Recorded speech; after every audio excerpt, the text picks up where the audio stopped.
Greetings and salutations, and welcome to Flintlocks and Fireballs, where a handful of mad actors will attempt to survive the treacherous waters of Dungeons and Dragons.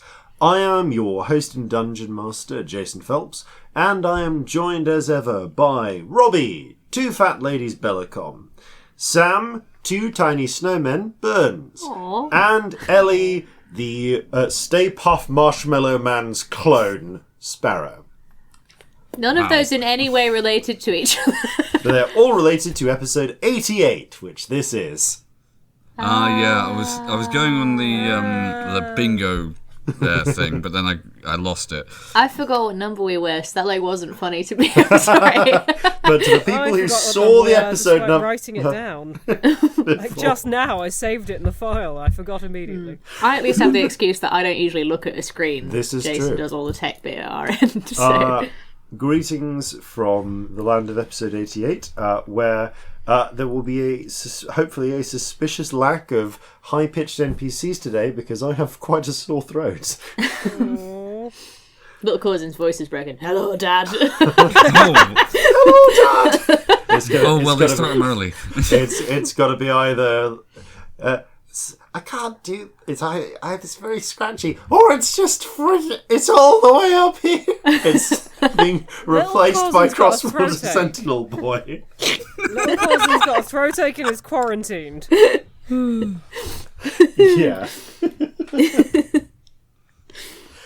So, on the subject of quarantines, it's time for us to seal away a portion of time that will later be horrendously infected by messages from the present. Fun fact, when Past Jason recorded episode 88, coronavirus was not a thing. With that in mind, it's Future Jason, with messages from the present. Listen up for a spot from our friends over at Infinite Deer during the break this episode. This episode is sponsored by The Adventure is Real. The Adventure is Real is an immersive tabletop role-playing experience in Hackney, London, for groups of 3 to 6 players. The simplified D20 system is familiar to experienced D&D players, but easy for new gamers to pick up, while the immersive elements of puzzles, full costumes, props, lighting and sound serve to elevate the game for the veteran player above and beyond. To find out more about the experience or to book, you can visit theadventureisreal.com or the Design My Night page linked in this episode's description. When you book, make sure to use the code FLINTLOCKS, that's Flintlocks, all in capitals, and any stowaways that book will receive a 10% discount on the booking price. We recorded an actual play video series of Jim Henson's Labyrinth, the RPG, from Riverhorse Games, GM'd by Riverhorse's Jack Cesar. The 5th episode sees the party face off against unmanly gardening. Episodes are released every Friday at 1 PM GMT on Riverhorse's YouTube channel, link in the description, and will remain on YouTube thereafter. Last but not least, we are very proud to announce that we were invited to record one of 6 episodes for Wizards of the Coast's Podcasts of Wildmount, a short podcast series to celebrate the release of the latest D&D sourcebook, The Explorer's Guide to Wildmount. In this very special one-shot, an Echo Knight and 2 Dunamances journey to the gnomish town of Huppadook in the Dwendalian Empire of Wildmount, with a dangerous mission: jailbreak a prisoner of war.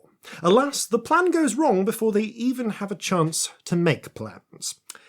The Explorer's Guide to Wildmount, on shelves and available online from March 17th onwards, contains everything you could ever want to know about the exotic continent of Wildmount, from the hit show Critical Role, including new Dunamancy-based subclasses, spells, monsters and adventures, as well as a beautifully crafted gazetteer depicting the unique cultures, people, landmarks and myths of this fantastic world. We were thrilled to be invited to play an adventure in Matt Mercer's setting, and we are thrilled to be able to share it with you as well. Big thanks to Wizards of the Coast and Critical Role for inviting us, and extra big thanks to Jen Vaughan for orchestrating all of this. Alongside Bombarded, Adventure They Wrote, Jen Vaughan's Big Dungeon Show, Venture Maidens and D20 Dames, all 6 episodes will be released via Wizards' Dungeon Delve podcast this week, an episode a day, with our episode coming out on their feed this Saturday, link in the description. If you don't catch our episode on Dungeon Delve this Saturday, fear not, we'll be releasing it as bonus content here the week after. And that's it for announcements this time. Back to you, Past Jason. Boop, ba-doop, boop, boop, boop, ba-doop. I hope we're not at the point where there are quarantines in the future. Oh, it feels like a maybe. It kind of feels like the world is ending at the moment. Oh my goodness, Past Us. You had no idea how right you'd be. I mean, they're protected from the impending zombie apocalypse, or they've just become zombies. But It's either not way, really they're clear. listening to Flintlocks and Fireballs in this scenario. So, hey, success! Yay! If your show's being listened to by a horde of zombies, then it's not a show, it's a podcast, because this is an auditory medium.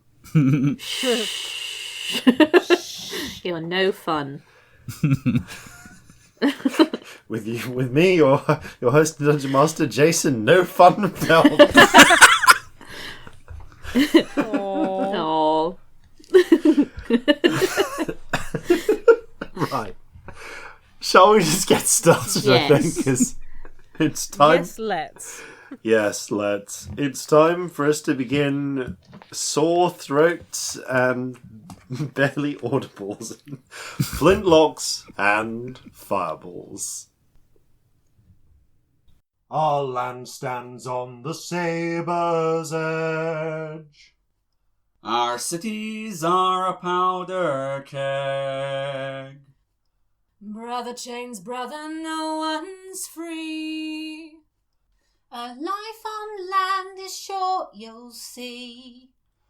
So gather your muskets, gather your spears, we'll plunder the shores of Calcinea. No kraken, storm or spell we fear, so come and sail with us, my dear. Previously on Flintlocks and Fireballs. Everything's fine. Why? Everything say is that? fine. Everything's Nothing's fine. fine. What?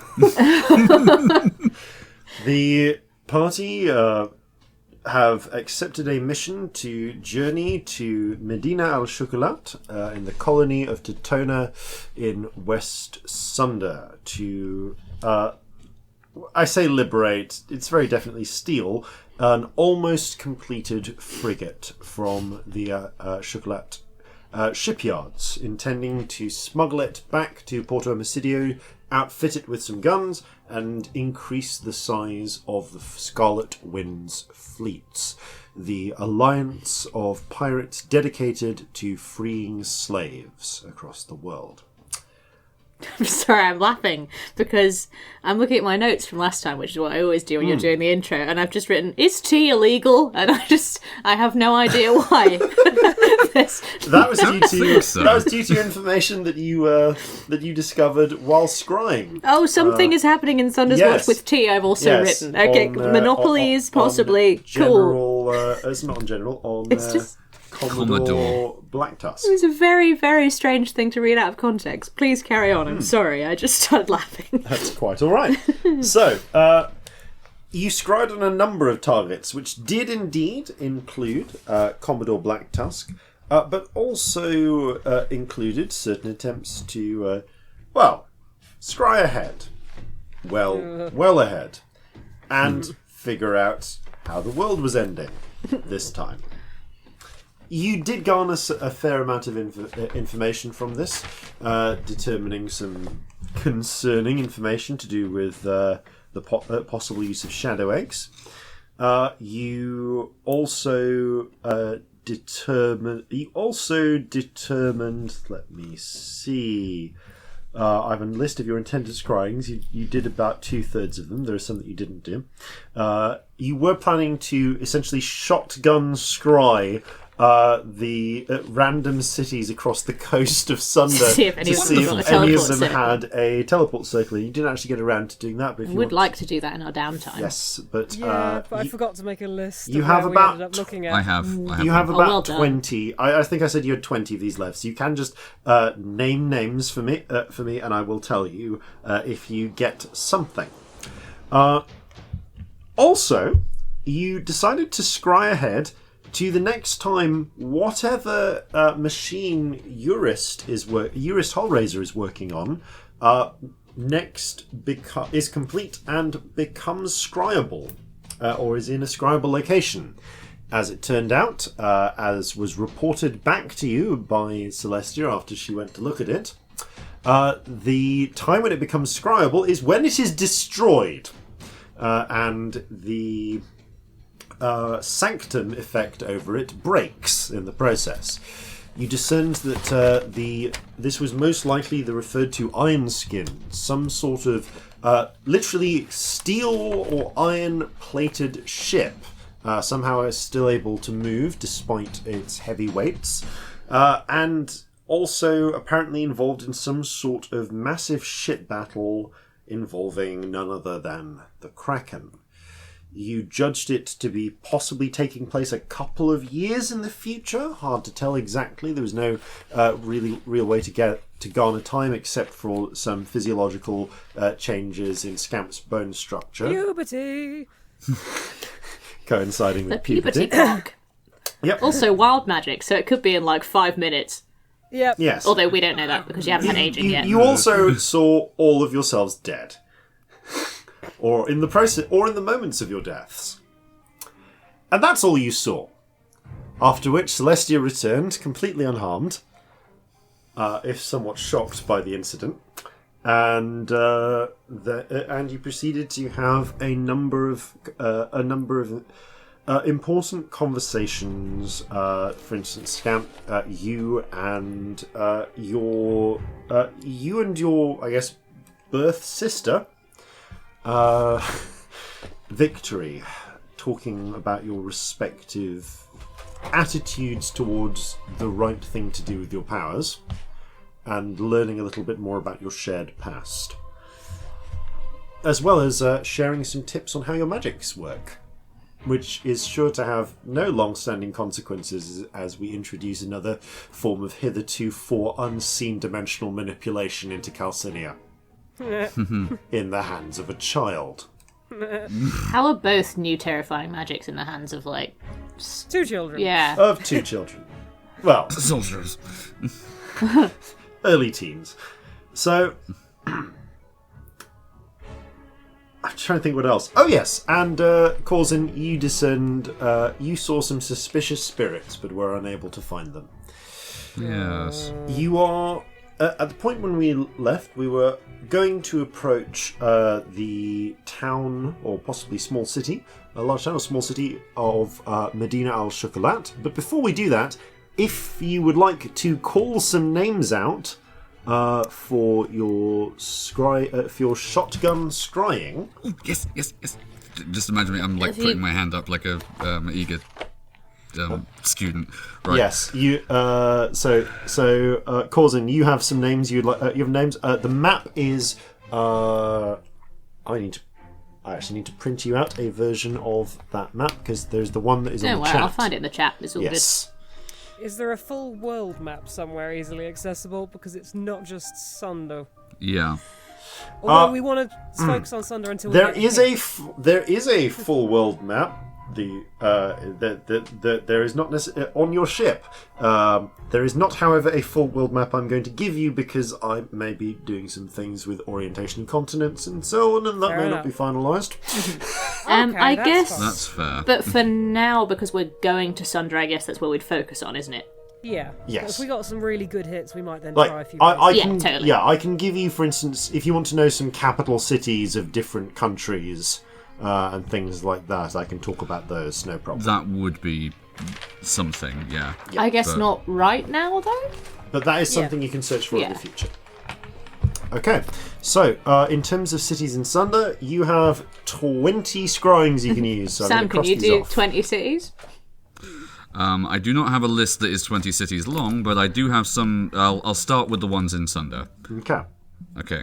I've said cities, but like 20 locations. Settlements. Or other fairly specifically defined locations. Can I clarify that on this map you sent us, we are unaware of the squares as of yet? You are at this point unaware of the squares because the physical map you possess does not contain information. So, Sam, anything that's a square on the map, we don't know that exists yet. That's fair. Yeah. No, right. Okay. Okay, what do you want me to look at first? Let's pretend we're doing this. All right. Well, I suppose first things first. Then let's have a look at if there's one in Porto or Massidio. Okay. Because Celestia stares at the eye for 10 minutes. As it spins, blink, nothing. Mm-hmm. Nothing there. All Boring. Right. Well, I had to get that out of the way. Boo. Boo. So that's not Celestia's voice. Thunder's Watch, then. Right. Okay, Thunder's Watch. No. Boo. Boo. All right. Get ready for potentially 18 more of these. St. Gregorsville? No. Boo. Absolutely no reason other than we're heading towards it right now, but Medina El Chocolat. Nope. Right. The only other ones in Sunder I was thinking of was maybe Porto Zanzara. One moment, let me just check. Porto Zanzara. Nope. That's 5 now. So we got 15 left. Yep. Are there any places that aren't currently settlements that we could say that are specific enough? Maybe a mountain range? If you wanted to select a bit of mountain range, sure. You have maps. They are incomplete in places. But if you want to select, some of the ranges on these are not. Direct. I have not written the names on. There are a lot more settlements that we can list, though. It might be there are a lot more settlements you can list. But if you want to try a specific mountain range, I can happily take. You can try and see if something comes up. I guess you probably, or more accurately, you can try and name. I guess I'll let you make a. This would be nature for geography, actually. A nature check for technically it's locational geography, so it'd actually be history rather than natural, rather than physics, chemistry, and biology, which is what the nature skill actually covers. Okay. So I'd let you make a history check to name a specific, to try and name specific mountains within a range, but you are all specific areas of forest.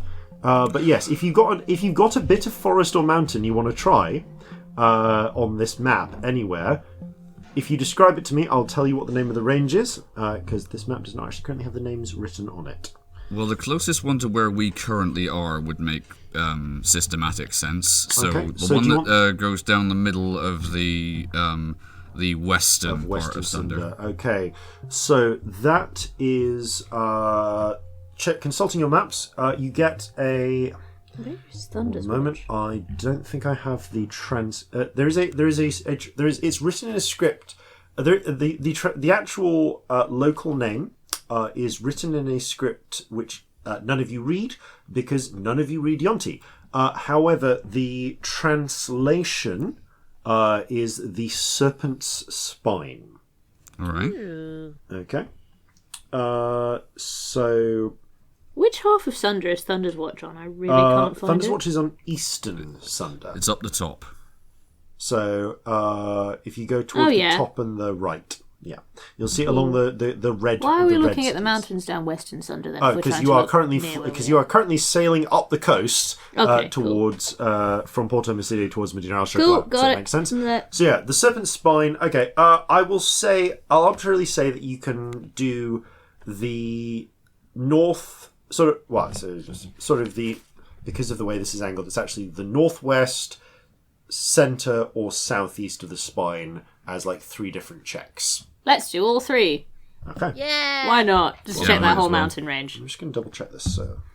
Because realistically, if there's a circle, it's going to be somewhere Weird. like a lost temple. Secluded or untouched yet. Or it's going to be in a weird Someone's random vault. collector's house or something like it was last time. Okay, you don't get anything that comes up from checking the three broad geographic areas of the Serpent Spine, which suggests to you that either there's not one there, or if it is there, it's in such, or if there is one there, it's in such a specific location that a general check wouldn't give you something. But you feel good that you've got that. Like, you feel good about the sense that there's probably not something like easily accessible there that you could just scry in on. So you've done 8 now. there's now 8. Mm-hmm. So Thunder's Watch. Yep. Yeah. Shall we just do all the nearest settlements to there, because that's where we're going, just in case there's one nearby? Like every single settlement surrounding Thunder's Watch until we run out. Well, between Thunder's Watch and St. Gregorsville, you've got Johannesland, Purity, and above it, you've got Maron. Alright, let's do That's those 3 next. So Johannesland, Purity, Maron. Okay, all 3 of those are a bust. You have 9 remaining. Okay. What about geography around it? Geography around it. So there are some lovely little hill ranges. Yep. So there are the ranges that feed the rivers Thunder and the River App, respectively, depending on which side you are. So that is those. The names that you have for there are the. So those you have as the Griffin's Talons. Can we do both of those? I don't know Uh, why I'm still speaking in character to the DM, but I mean, like I guess you're discussing this with Corzin and the others as you're looking at the map. So yeah, you can try the Northern Talons and the Southern Talons as 2 separate checks. that'd be great. That would make sense. Let's do that. Okay. Yeah. Moment. Nothing comes up from scrying either of those, but I like your thinking. You have, so that is now 13. You have 7 remaining. I can't How read much any would of the these larger headings. mountain range take? Sorry. I can't read any of these headings for the towns. They're too small. Oh, I'm really struggling. that's okay. I'm looking at my phone and I just can't read any of them. Yeah, I can't read any of Oh them. right. That's fine. I want to just list several towns so that we can do this quickly, because I know it's not that interesting to listen to, and I just I can't. thought you'd be able to zoom in with that. They are blurry as fuck if you zoom in. See, that is not given the level of resolution that I Maybe you would need to like. upload a high quality. Anyway, this is a boring chat. Sorry. So, Yeah, we need 9 I will more. I will tell you the names of the. If you want the names of all of the red towns, the 13 colonies. I mean, like, is that? Should we just do you like can spend 9 that doing, red towns? I think. Yes. Yeah, you've already done 4 of the 13 colonies, so you can just spend the remaining 9 on all of them if you wish. Let's do all of the 13 colonies. That Yes. feels really sensible. Okay. Alright. You search the remaining 13 colonies. You do not get anything. There is nothing within the cities of the 13 colonies. Fuck it. Obviously, there are many towns and settlements and things surrounding those, but the actual main cities, nothing comes up. Yeah. Can I do that without using all my scrying on the 11th, by the way? Because I don't think I would that day. Yeah. Because the 11th is when we're doing a crime. That's when you're doing that. Yeah, I'll say that you were able to keep your 3 for that day, so you don't. Cracking. But yeah, that's it. You've done a pretty good. You've made a good start at just like shotgun scrying. Yeah. Huge sections of Sunder. Also, the fucking annoying thing is that if any are there but they're sanctumed, we won't see them. Yep. That's So true, we should although ask around when we get there about that sort of thing. We should. we've got Anywhere to try, big haven't and we? sanctumed nearby is not a bad shout as a place to look. I mean, Also, any like ancient temples or ruins or anything like that. it's a favourite, yeah. The only other thing I was going to say is the larger mountain range on Western Sunder. It may possibly be there. I've got a couple of other We're cities all out that for are. now. You're all out for now, Yeah. but you can search those another time. Yeah, keep them yeah. for next journey we do. Yeah. Yeah. Next bit of time when we're not doing anything, definitely. Yeah. Right. Just to clarify, the collective name for the oh dear. The two ranges have a couple of names listed over them. The Northern Range and the Southern Range are respectively are collectively known as. Let me just double check this. Okay. The clouds. Yeah. Okay.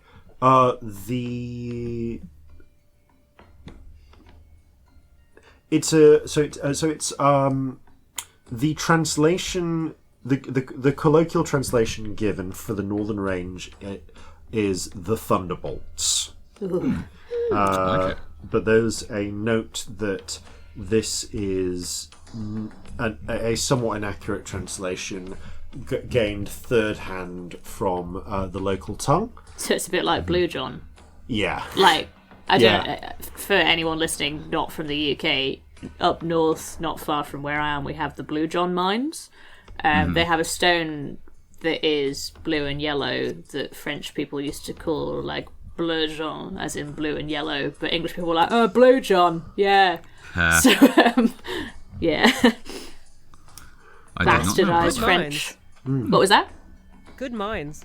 Oh, really cool mines. Like, if you're ever like they're around a that school area, trip for definitely go. anyone. They're really cool. But yeah. Yeah. Every school in that area, it's like the school trip. Oh yeah, absolutely. And the Southern Range is colloquially termed the Queen's Blades. Ooh. These are good mountain names, love. Like, Yeah. oh, Let's go up a mountain. Yeah. There are sounds like hard work, but I'm kind of here for it. There are many individual mountains within those ranges, and honestly, because of the sheer length of them, it would probably take you at least 4 scries to do like a broad. But for another time when we are scrying, we could. For now, we are That's out. fair. Now you are So, out. Yeah, because you want to keep some for today. yeah. Okay. Yeah. Okay, so having done a whole bunch of scrying, the 11th of First Colours rolls around. So just taking my notes. Ooh, here. does autumn happen in Sunder the same way it does? I don't know about your climate. So it would, except you are currently in a tropical region. Ah. So there is not a great deal of seasonal variation. You are also in the southern hemisphere. So you're actually at this point, for instance, if you went down to the 13 colonies where it's more Mediterranean climate, it would be, at this point, technically you'd be pulling in towards spring. But winter has only really hit the very southeasternmost sort of the very sort of southern southeasternmost portion of Sunder, where you get more classically temperate climates. Celestia at some point on the journey like looks disappointedly at the coastline. Like, I thought the trees were supposed to go funny colours and first colours. So isn't that the point? Colours? Well, Not here. back in Jover they would, but here we're a little bit further south. The seasons don't all happen at the same time everywhere. Doesn't that get confusing? Yes. Like, why are all the We should months named complain. after seasons if they're not the same everywhere? 'Cause the people with the power named them. Oh, for fuck's sake. Oh, I know, right? yuck. That makes me feel weird. Yep. Also, when they Ew. named them, they probably weren't even aware that they weren't the same everywhere. Maybe not, but then they went everywhere No. else and were like, ah, fuck you, have the same months. Yeah. Oh, good. Nevertheless, you begin to approach the Medina al Chocolat on, I'd say that by about midday, when you still have a third of the day or so left to approach the city, pardon me, the three ships haul together for a conference. There have been heavy winds throughout the day. Not a storm, just very solid trade winds. They're actually strong enough and whipping enough that were there rain, there might well threaten to be a thunderstorm. But the air is dry. Not bone dry. You don't feel dehydrated, but there's no risk of... but the skies are clear, and you can tell that the night will be warm. There's little sign of that the weather is going to change. Your two fellow captains come aboard with a couple of members of their staff, and Corzin, you and selected members of your officers, including Celestia and Scamp, as well as your first mate Molly and Vig, meet in your stateroom to discuss what is coming up ahead. So, I think Briggs cocks his hat and starts things off. Right. At this point, we're about 6 hours travel away. So the earliest we can get in, if we set off now, will be about 6 in the evening. Sun's going to set... Once ever. It was about this time. There's a pause. Vasilis that goes, I would say it will set around 9, there or thereabouts. Yes, I want to say 9. Right. Okay. Right. So, if the sun's setting at 9, then if we want to go in as the sun's setting, that'll be our time to pull in. Or if you want to get in ahead of time for whatever reason, or if we want to do this in the evening, that'll be the time. Of course, we could wait until the middle of the night and do it then. Well, we did have that plan about nicking the clappers out of the bells. Yeah. So that they can't be rung, which might be really good, but that does mean that this operation will be split into 2, and I think both of the bits of it should be done in the dark. Yeah, under cover of darkness seems to be the most sensible thing. Yeah, like if a really small team of us went in, stole the clappers, came back out, and then a couple of hours later we did the big thing with stealing the ship and silencing Molly as a sniper, and I gesture at Violet, you doing the distraction, and Scamp teleporting the guns in. Oh, there's a lot of steps here, isn't there?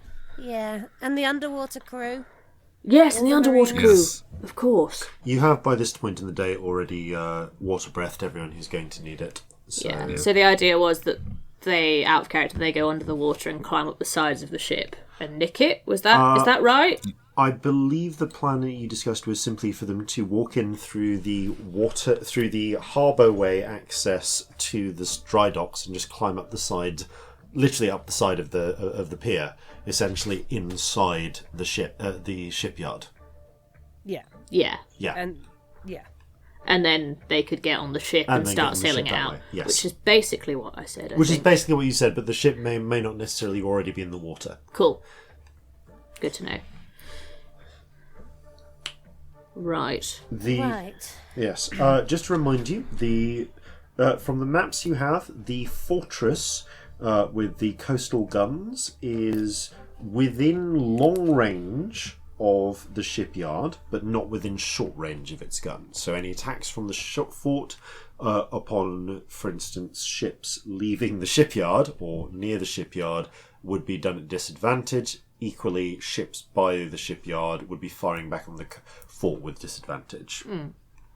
As the shipyard is about 3,000 feet away from the fort. Fort short range is 1,500 feet. Fort long range is a mile. 6,000 feet is a naval mile. Yeah, I mean, the absolute ideal thing would be if they don't raise the alarm, we don't get followed, right? Yes. Yeah, I would think someone's going to notice us leaving. Oh, Someone definitely. in that fort. But Well, even if they can't ring the bell, they're gonna be able to just send someone running, but that's gonna take time. it will take longer than ringing all of the bells. How many bells do we have? Is it just one, or is it a few? So, from the intel you were able to get, Briggs confirms. Right, best as I'm aware, there are 2. There should be. There's one alarm bell, but there's 2 routes up to it. One from that I'm aware of. one... Oh, sorry, no, my apologies. No, I was right. Yeah, there's one alarm bell, but there should be a set of stairs up to it from the actual main yard itself. Because it's, from what I understand, it's up on top of the shipyard. Guarded? Most likely, but I don't know the specific patterns. I don't know if they'd have someone by it all the time though, because it's literally up on the roof. Yeah, that seems like a waste of people. It does. Somebody just next to the bell that's not being used. They should have. They've got a full company of mercenaries guarding it, so we're looking at about 30. It does occur to me. If we do nick the clappers, can you make a loud noise by just hitting a bell with a big stick? Yes. Yes. So is nicking the clappers kind of pointless, or does it do something? It makes a different noise. They need to get up to it in order to hit it with a big stick. Yeah, or you can just ring it from the ground. Yeah. Like, how high up is it from... Is it a bell that's next to your hand when you're ringing it, or is it a bell that's high in the air? I don't know. I've not been into it. I've not been into it myself, but it would make sense for there to be a long, like, if you want at least a rope to ring it by, to ring it by would make sense. Yeah, like a church bell. How? So there are two towers, two different bells. No, sorry, I got this wrong. I missaid two it. routes. There's essentially two ways to get to it. You could either pull essentially if they've as I suspect got some sort of rope that a bell pull, if you will, you could pull it from the ground level. Otherwise, you'd have to get up a stairwell. Okay. To get to the bell itself. I mean, I can stop them getting to it. That'd be helpful. We put something else in the place of the bell that looks like a bell that isn't a bell. That's really funny, and I like it. We'll just take the bell away. I mean, we'll just remove it entirely. That's actually quite genius. There's a pause. The Briggs looks to Vasilisa. Is this a magic thing? I think this is a magic thing. Yes. Yeah, can anyone do a long-term illusion?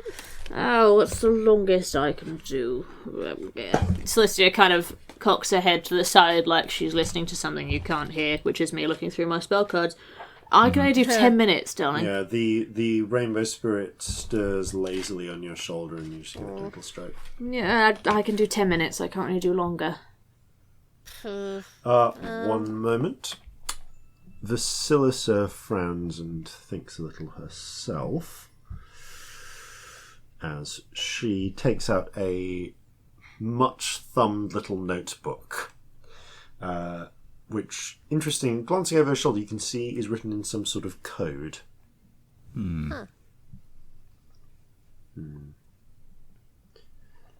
Shakes her head. Not that I have easily available. Not really the style of thing I work with. Yeah. Okay, so... I can make the tower inaccessible, but that is my one use of that spell for the day. What? Cake. What? We make a cake. We bake a cake that looks like a bell, and we swap the bell for a cake. You need a bloody large oven to do that. I mean, our chef is called Bell. Just a little bit much for me to handle emotionally, to be honest. I hadn't even considered that. That's okay. Now I think I'm going down the same rabbit hole you are. How big is this bell? I don't know. Again, this is all second-hand information that I've been able to gather from people who've been to the shipyard. I've not been in myself. Alright, it'd have to be vaguely church bell sized if it was going to do the job that it needs to do, which is ring out and alert a large number of people. Scamp? Yeah? What was that thing you did that time with Lux? Could we stick that on the stairs? I mean, we can. And cut the string so that people can't pull the bell. Because it occurs to me that if it's a string you ring a bell with, if we cut the string and they can't get up to it, that might do it. I worry about letting Lux out. True. Lux has one task, and when they've done it, They do what they want. Yeah, could murder an entire town. Celestia frowns. Who is Lux? My Pet. You need to word the instructions in such a way that they... No. It's a bad dog. Right. That's why you haven't met them.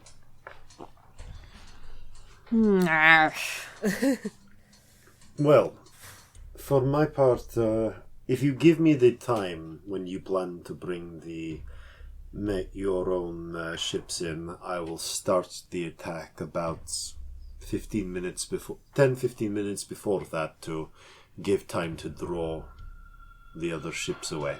Helpful. Yes. Makes sense. We have something loud planned. Excellent. Good. I like it. We don't know anything about it, but you say it's loud and we'll like it. Yeah, we're all like, yeah, great, love loud things. Loud. That is the only thing that we know about it. Great. Loud things mean they're not going to be looking at us, hopefully. Very true. That's why we like loud. Still a little bit stuck on this bell, to be honest. If we're doing it at night, we'll just take the whole damn bell. Shall we just nick the fucking bell in the dark? Is that allowed? Right. Is that a thing we can do? Anyone? I'd still say take the clapper out, because otherwise you run the risk of accidentally ringing it while you're stealing it. Yeah. You can make things silent, can't you? I can, but I've I was gonna put the silence with Molly. that's not your There's a silence. pause That's Vasilis' silence. Vasilis Oh, points I'm out. sorry. Yep, sorry. It's quite all. It's quite all right. I've actually taken the liberty of preparing ahead of time. Molly, would you mind? All right. She unslings her carbine and reluctantly passes it to Vasilisa, who puts it down and takes out what seems to be like a little scoring tool and some sort of very finely made powder, and begins scribing a glyph. It's a very complex glyph into the side of the barrel, just about where the slug would exit. It seems to be an involved process, but she talks what's happening.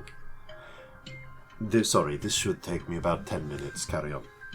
All right. Well, then, in which case I can do that. How long does it last? About 10 minutes. Well, that's not a bad thought. Can you put it on something and leave it there, or do you have to be there? No, I can put it somewhere and leave it. Just gotta concentrate, though, right? So that's... Yeah. I suppose we could pop over, silence the bell, and then fuck off with the boat, and they can't ring it for 10 minutes. Yeah? Yeah. That might be just easier have to than make sure nicking we the timed bell. it right. Yeah. All right, let's do that. That feels less complicated than trying to get an enormous bell out, because that's what I was getting caught on, if I'm honest. Like, we can't fly with it. it. To be small. If it's we small, get there it's and it's easy. not that big. Yeah. I mean, if you cast silence and then we break it. Yeah. That could also work. Yeah, that could work. Make it useless. Yeah. Alright, so we sabotage the bell. Maybe then we, Scamp, if you're alright with this, we fly back and basically try and make sure everybody's on the boat by that point and fuck off. Yeah, I think, well, we've got a lot of good people going after the boat. If we can do something to support them, make their retreat even easier. Alright, Yeah. how about we get everybody under the water in advance so that they're ready, right? Yeah. We silence the bell. As soon as the bell is silenced, I send to one of them and let them know to get on. We fly over and join them while they're on their way on there, and then we try and get out before the guards even got there. It'd have to be fast, but it could potentially work. Yeah. That sounds good to me. I've got to be there when they get out the water to give them the guns.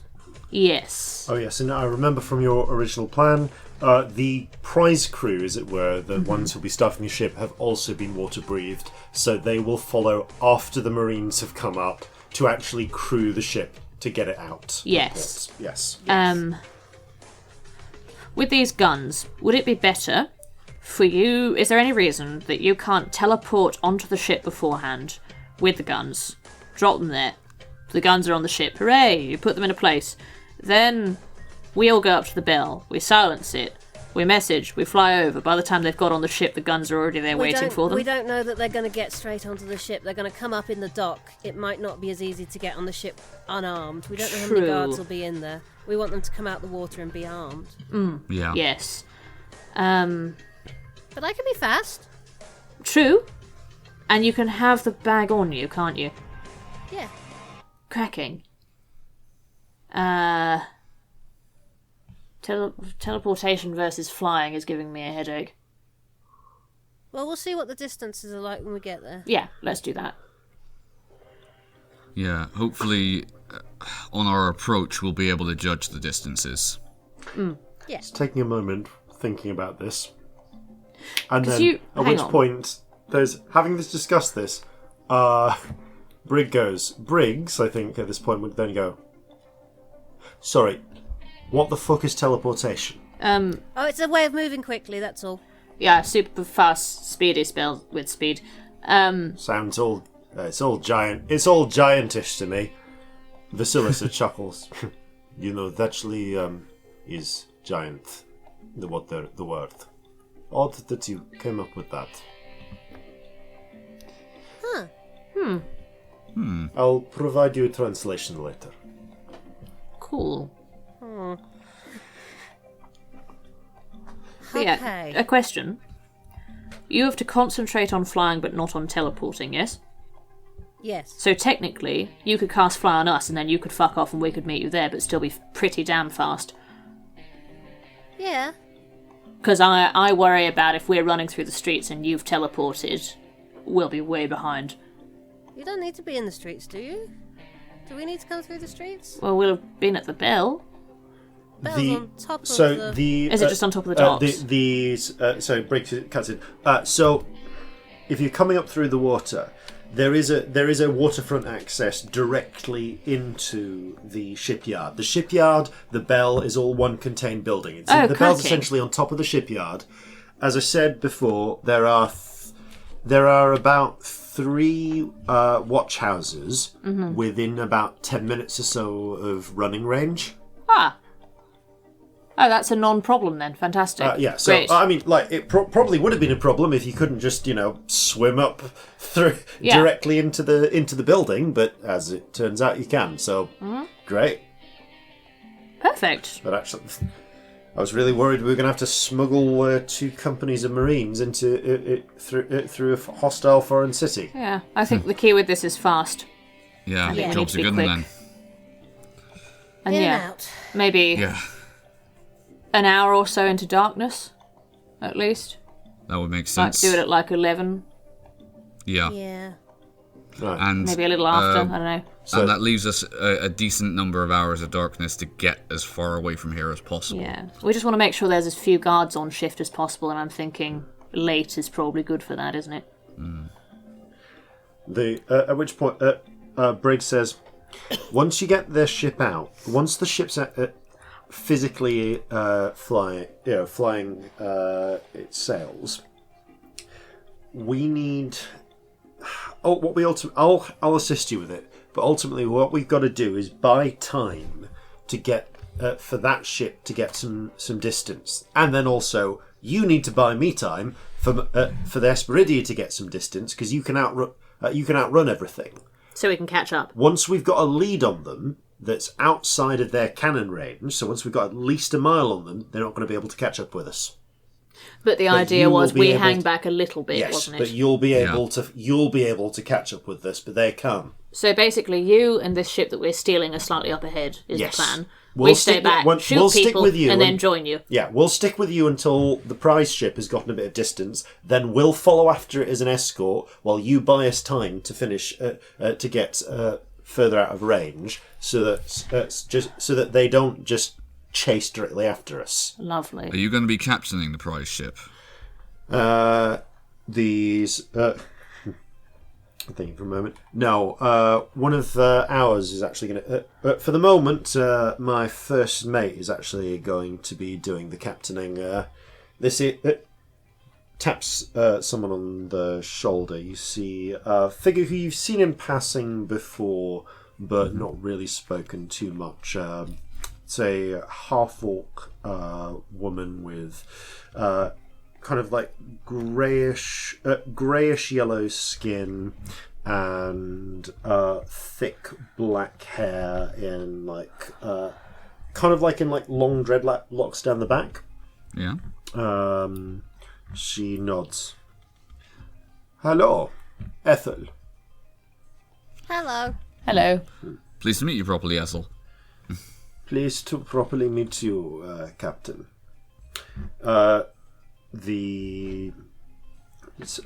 Briggs nods. Ethel will take... recent promotion after some incidents, but Ethel will be leading the prize crew with you. She won't be joining. She won't be joining you with your companies because they're taking the lead, and you seem to be. I get the feeling they'll operate best, but she'll follow up with the crew once the docks are clear enough for them to get up. She knows how to organise everyone to get the ship ready. Grand. Great. Right, any questions? Yes. Ethel's lot. Are they going to be there afterwards? Because the plan is to get out as quickly as possible. They're going to be right behind. We will hide in the water, waiting for your signal. Great, you'll be in the water too. That was my main question. We will come up the moment that you give us a signal to arise and start crewing the ship. Excellent. I think the last thing to do is to properly set a time. What time do we want to do this? So I sundown. suppose we know the watch times, like changing of shifts. Briggs shakes his head. Shame. Don't have that level of information, I'm afraid. All right. I think we're best not to scout beforehand as well. No. I think we shouldn't go in. I think we should get in and out, really. Yeah. Best time to steal something's just before a shift change, when everyone's tired. Yeah. Very but true. we don't know. So. Right. So, with that in mind, then, so you want to come in and do your infiltration, then at what time? What time does everybody think? And give it a couple of hours after sundown. When's sundown? Yeah. 9? Sundown is at 9. 11. 11. Perfect. Sure. So you're going to come in at 11. Trying to figure out, are the three of you going ahead of your Marines by a significant amount, or are you coming not in by at a the same significant amount. We want them to be under the water when we're on the bell tower. Got it. Yeah. So the plan is for the three of you. The plan is for them to already Get be in in. position. Take out the bell. Yeah. Then start the firefight. Basically. Got it. Yes. And that'll all be happening. We want around- those things to be as soon as 11 p.m. possible next to each other. That's not a sentence, but you know what I mean. I get what you mean. Fantastic. That's fine. Does the prize ship have armaments of its own? No, it's they haven't brought the guns in. It's one of the last things they were going to do. That's Yeah, I actually one of the thought so. reasons why we were stealing it now. Yeah. No, you're right. Just thinking if it came to a firefight, if it maybe had swivel guns or something. All right, that's fine. Shakes his head. No, this one. She was meant to be a quick ship to deliver cocoa with an escort ship as part of a few others. Right. All right. Hopefully the quick part will serve us better. All right then. I'll let you make your. I'll head back to the Hesperidia, and we'll take a little bit of time and move in when you're ready.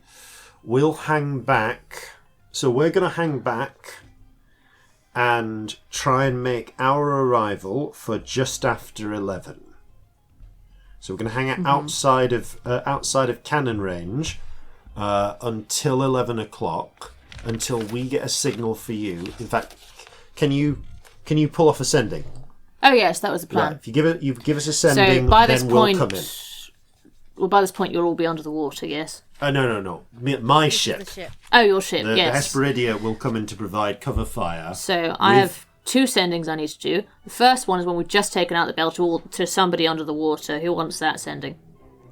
The Ethel raises her hand. I'll send to you. Makes sense for Russell. I'll say get up, basically. Then, just after that, I will send to... Was it Briggs who was the other one? I will send to you, Briggs, and say time to go, basically. Right. And But you only want that when the ship is actually on its way out, yes? agreed. Well, if we say when we get it started, it might be worth you... I guess you'll see. I could send you not gonna be 2. subtle. I'll probably have the spells. If nothing Right. goes terribly wrong, I mean, you never know. We'll But wait for your signal. Either way, we'll be looks up. If the sky works like this, we'll pull in so we're just outside cannon range for just before 11, but there's no way to hide that the ship is around. So it's going to rely a certain amount, looks over, on the Basilisk to create enough diversions that we're not that the local police frigates don't come out to give us give us some questioning. We'll try and until we get the red sails up, we'll try and pretend like we're just making a very late delivery, Right. as it were. Okay. All right, that's enough for me. I'm going to head back to my ship. Vasilisa comments, I'll be another couple of minutes finishing this scribing. You go on ahead, Briggs. They move. Briggs leaves, and Thank Vasilisa you for that. looks up significantly at you, Scamp. Ugh. The word is high giant. The giants had 2 tongues. High giant and low giant. They were very different. Low giant doesn't have a... Well, not the giants didn't like to write much. Most of what we know came from elven historians writing after the fact. But in high giant, it's a little... My giant is a little rusty. I believe the word translates to... a door at a distance. Huh. I don't know. It's odd that, of all things, that is the word that would come spontaneously to your mind. It just made sense. They know. Don't question it when things make sense. In case they stop. These, she nods slowly and takes a bit of and stands up. There we go. When you're ready, break the seal, and it will give you 10 minutes of silence. You won't be able to shout anything, you won't be able to hear anything, and no sound your weapon makes will be heard by anyone.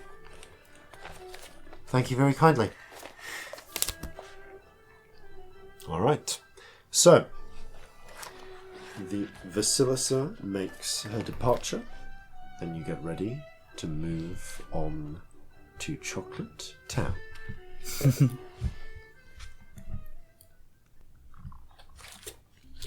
Night draws in. Carefully pacing your arrival, the Krakensbane and the Hesperidia both approach the city of Medina al-Chocolat. Has anyone translated the name for Scamp? Does Scamp know that this is Chocolate Town? I think by this point someone probably has translated it from Ferocian, yes. Oh dear. I want to stay forever. We can't stay forever. We'll be wanted criminals. We can basically never come back. Yeah. Corzin, incident. Why are you telling me this now? I mean, not if no one sees us, we can come back and eat all the chocolate. If it makes it any better, Scamp, what this was probably named for is that it was a port by which people bought and sold the raw ingredients to make chocolate, not actually the chocolate itself. You can make chocolate. Yeah, via means other than a bowl. You can make most things, But especially I food. make chocolate? Yeah, presumably. This needs some thought. Carry on with the plan. I like the thought that you brought this up at a really serious point in that meeting. Hanging some distance away from the city itself, so that you are able to perceive to keep an eye on what's happening before getting close enough to take your swim and a walk through the water. Because of the distance, by the way, you need to, even with the Kraken's brain approaching to about just outside of cannon shot, it will still be which one swims?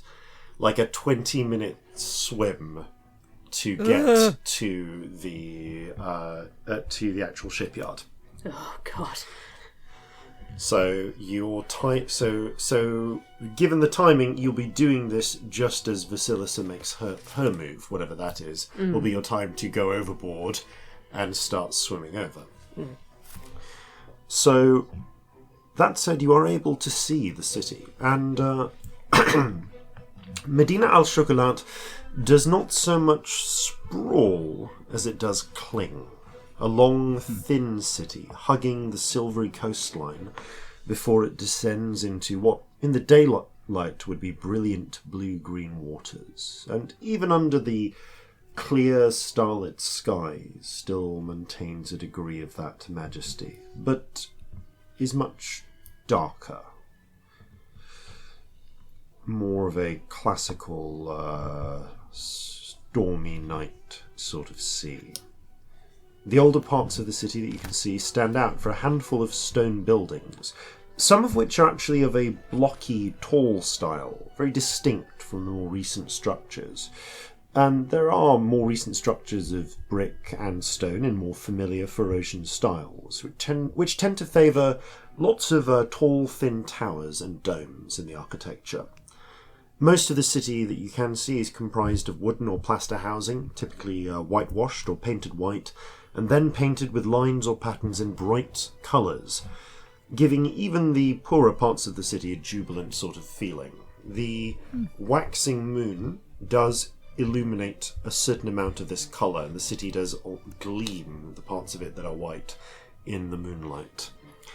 Stretching beyond the city strip, countless acres have also been converted to plantations, growing the cacao and sugar that give the town its name. Just beyond cannon range, a sturdy, squat fort of colourfully painted brick sits on the coastline, bearing a relatively low count of, you would say, 24 long guns pointed out to sea.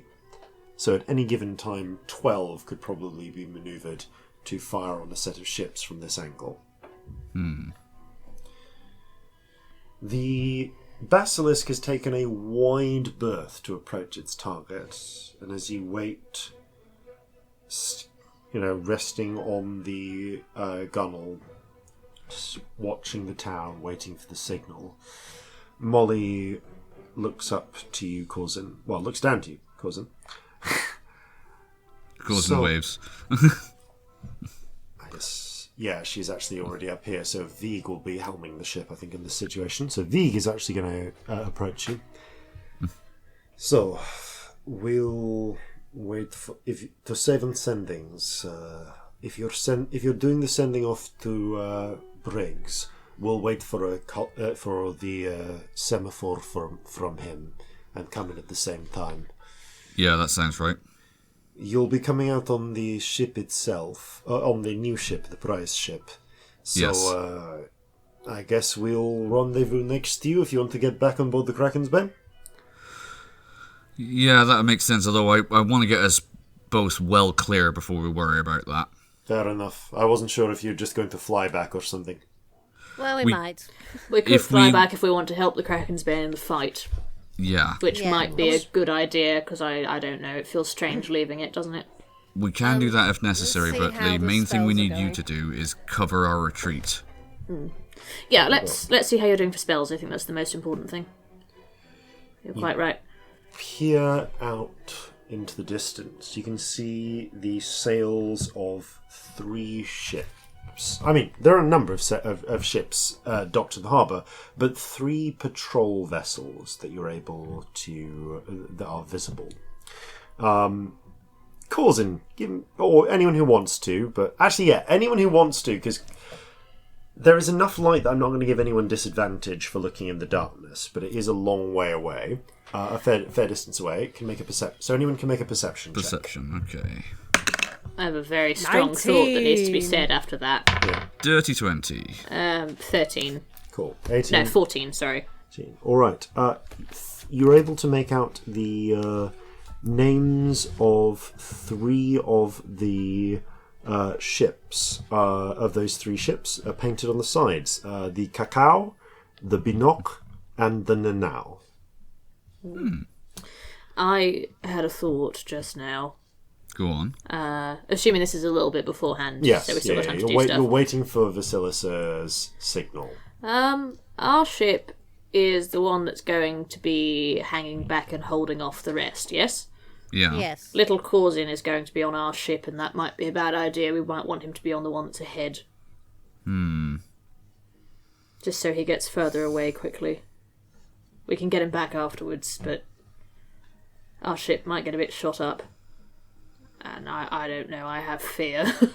That's true. Yeah, we've all got a lot of fear. Yeah, I know it's not a small thing, but, you know, up to you. I mean, he's your kid, I just thought of it, so I thought I'd say it. No, good thought. I think we're going to take the brunt of the damage, yeah. was my thought. Where he is, he should be fairly safe in the cabin, but we'll just have to see. If it looks dicey, we're getting out of here. Not if the ship's sinking, we're not. Well, hopefully it won't come to that. But it's more a case of, do we put him on the lead ship that's not going to be in so much action? That was my point. Yeah.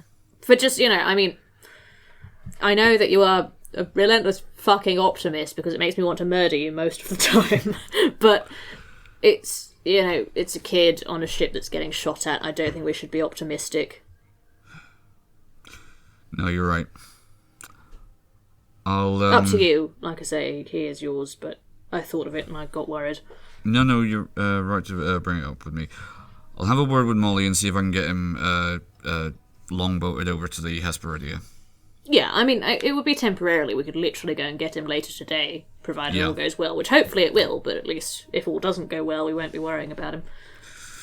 The only flip side of that is, what if something unexpected happens to the Hesperidia?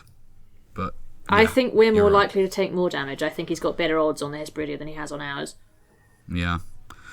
All right. I'll send him over in the. He's so small. So he won't like it, but I think this is for the best. No, we'll get to see another ship. He'll be fine. He's little Corzin, who, for the sake of my throat, I'm going to narrate this, is a little nervous, but if you think it's wise, Pa. I do, but don't worry, it'll only be for a little while. Okay. That's my boy. And he gives him a big hug. So, okay.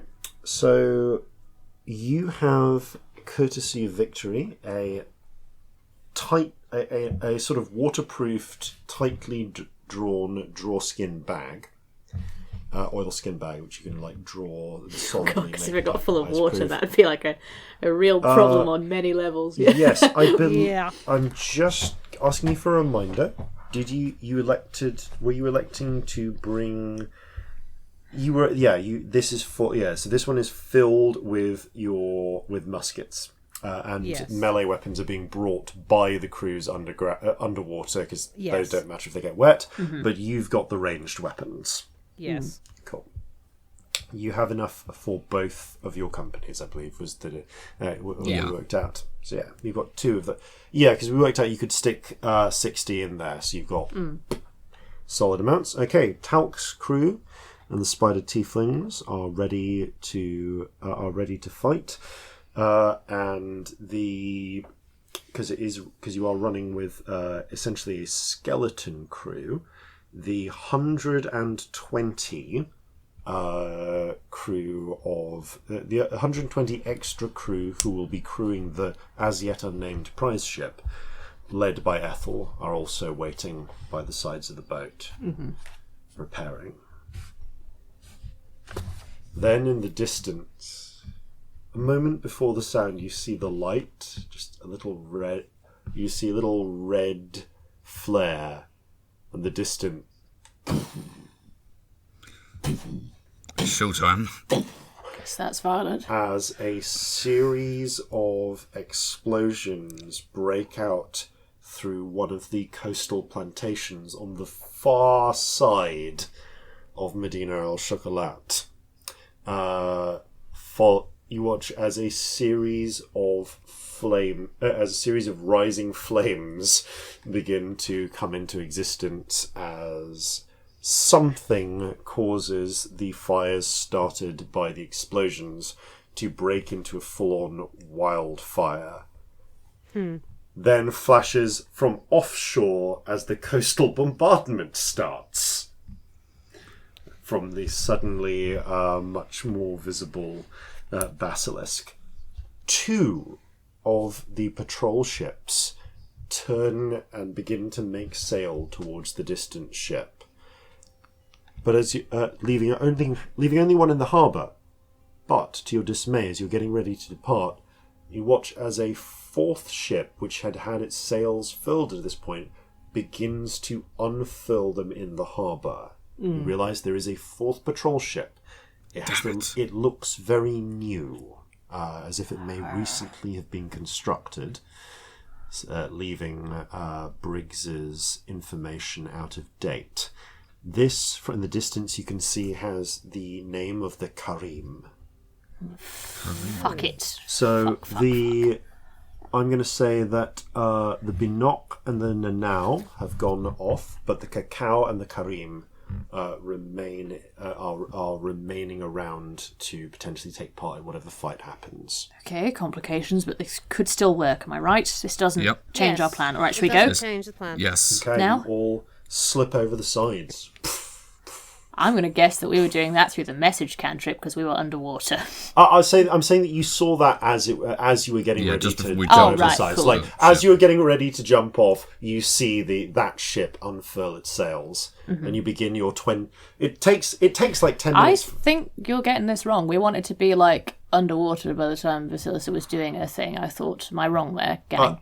Vasilisa said she was going to give you start her distraction a bit early. So, Okay, cool. So we want the ships to be able to leave without Awesome. sinking Yeah, that any- makes sense. So it was to give the ships that were To the get patrol out. Yeah, ships no, fair time enough. to start There's chasing travel after time as Vasilisa. well. Yeah. So with the time it takes you to swim across, you will essentially hit dead on 11 o'clock. Cool. By the time you reach there, so you saw as you were jumping off, descending on the side of the Kraken's Bay and getting into the water, you saw this new ship start to unfurl its sails. It takes like 10 minutes to get a ship going, though, potentially 5 to 10 minutes, depending on how ready it is. So you know that ship will be out by the time you're in position. Yeah. But it's not immediately it's not we're not. It doesn't have a motor where it can just start it. Yeah. If you don't have someone who can sustain wind out your sails, it's hard to get a ship like that going very quickly. So, you make your way underwater. It's a really boring swim for a while. It's cold. It's dull. Not as cold as you'd expect. The water is warm. I say climate. warm. It's not warm. We're not in a jacuzzi. No, but it's like the sea in India. it's it's Lukewarm. a tropical sea. It's even at night, because it's only a couple of hours after sunset. It's still surprisingly comfortable. Are we there yet? But while it is there yet? dull, No, shut up. there's also a tenseness. Bam, the message cantrip. Yeah, the three of you can communicate. Oh, we Everyone have our else- little metal things as Yeah, well. because you've got your little metal things. Everyone else is just sort of grimly swimming their way forwards. Weapons it's close to horrible, their isn't it? body. Yeah.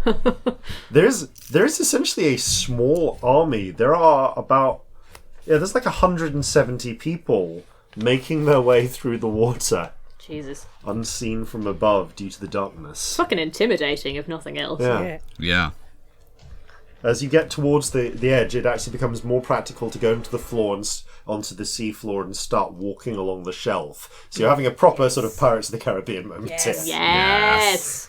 Loving it. So good. The three of you move ahead, and you can see from what you were able to see the actual shipyard. So you're able to make your way towards it, and you reach the point where the heavy piles driven into the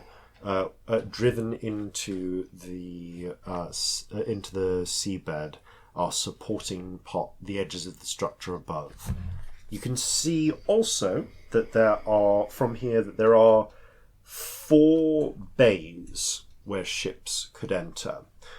Each one has a set of essentially heavy doors. Well, they're not doors. They're more like locks, like you would find in a canal. Like they could be meant to be opened or closed. 2 of those doors are currently sealed shut, allowing the dry docks to be, dry docks. 2 are presently open and unoccupied, allowing the water to come. So they are filled with water up to the current level of the sea, and are kept that way so that ships who need to come in quickly into the dry dock are able to do so. Those lead directly into the inside of the structure. So where is the ship we're nicking or all this? I'm sorry. It is presumably in one of the 2 dry docks that you cannot see from here because they are currently dry. So to give you a sense of what you are seeing, you are approaching underneath the water from the bay. Mm-hmm. Up ahead, you can see essentially the pier wall. Solid stone mooring supported with wooden pilings outside supporting the jetties above. You can see 4 bays, 2 of which are essentially huge, tarred and waterproofed canal lock doors. 2 of those bays, however, are open. The 2 in the centre. The canal lock doors have been pulled aside and they are flooded with water. But you can see where the surface of the water is, and you can see that these pass into the building. How do we get the ship out if it's in dry dock? This is a stupid question. No, this We is. fill it. You will fill need. the water. Yeah, you will Okay. need to. But the crew that are up there could But that do is that. the crew that are currently behind you. They're Yeah. actually going to wait Ethel and slightly co. could outside. do that. Ethel and Co. are trained in running this, and Awesome. part of their job will be to get the ship down into the dock, flood the dock, get it ready, get it Awesome, out. that Do makes we sense. know how long that will take? We discussed. By your best estimations, with your aid, gust of wind, sustained winding it at the end, it will take around 10 minutes, 15 at a push if things get delayed. Okay. This is a level of time which can only be done with a mage to sustain wind it at the end, so that you don't need to worry about towing it out. But Thinking about filling the dry dock. That sounds like it'll take some time. if you did it safely, if you do it slightly more recklessly, which is what they have in plan, essentially breaking the dock, the access way into the breaking the water lock. Yeah, you could just It will blast it flood open. very quickly. Yeah. Excellent. That's all we need. It will completely ruin the dock for future use, but you don't care about that. So our 10 minutes of silence is still useful, is the point. Yes, it Yes. is in fact We can still be an getting out exact of the number bay. of minutes of useful. In theory, by the time the bell is on silence, we should be on our way out. If Very all much goes so. well, Yeah. or close to The it. point is to not alert the watch, so they'll still take another 10 minutes to get to us. Yeah, true. The bell might just be going off by the time we're leaving, which is a decent lead, From what actually. you have seen from the surface when you spied on it in the distance with your spyglass, which I assume you did. You know Yes, that, you know we that definitely would have done the that. dry dock essentially is open on the side that faces the pier, that faces the waterfront, because that's the bit where the ships go in, and it has 3 walls. The docks face south, so you are approaching from the south.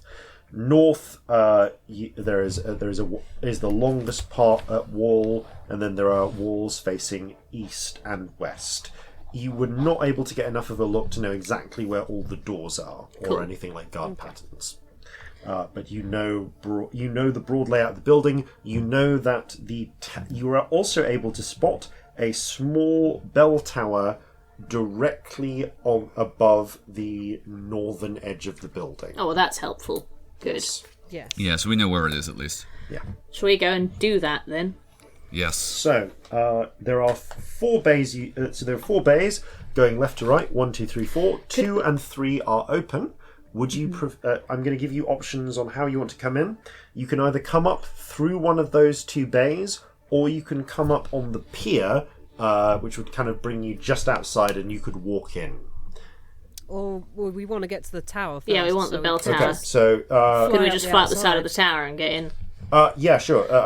Essentially, what I want to ask is, do you want to arrive inside the building or outside the building?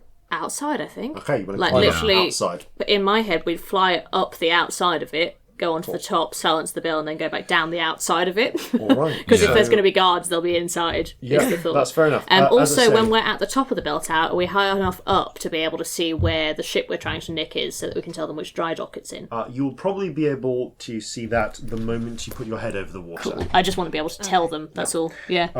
Because we can just tell Ethel through sending, I guess. Yeah, absolutely. So with Or that, message at this range. yeah, Yeah, but I'm going to send to her to signal to her anyway. Right, So, yeah. But Yeah. yes, you have the time. But yes, you would be able to do that once you surface. All right. So you're Actually, when we casting- surface, let's message her. Yeah, Genuinely, so- good yeah. point, Sam. Because so then it's done. You can. Yeah. All right. Let's So, say it's this one. Yeah, so that she can get so you're nearby. going to cast just fly on yourselves underwater.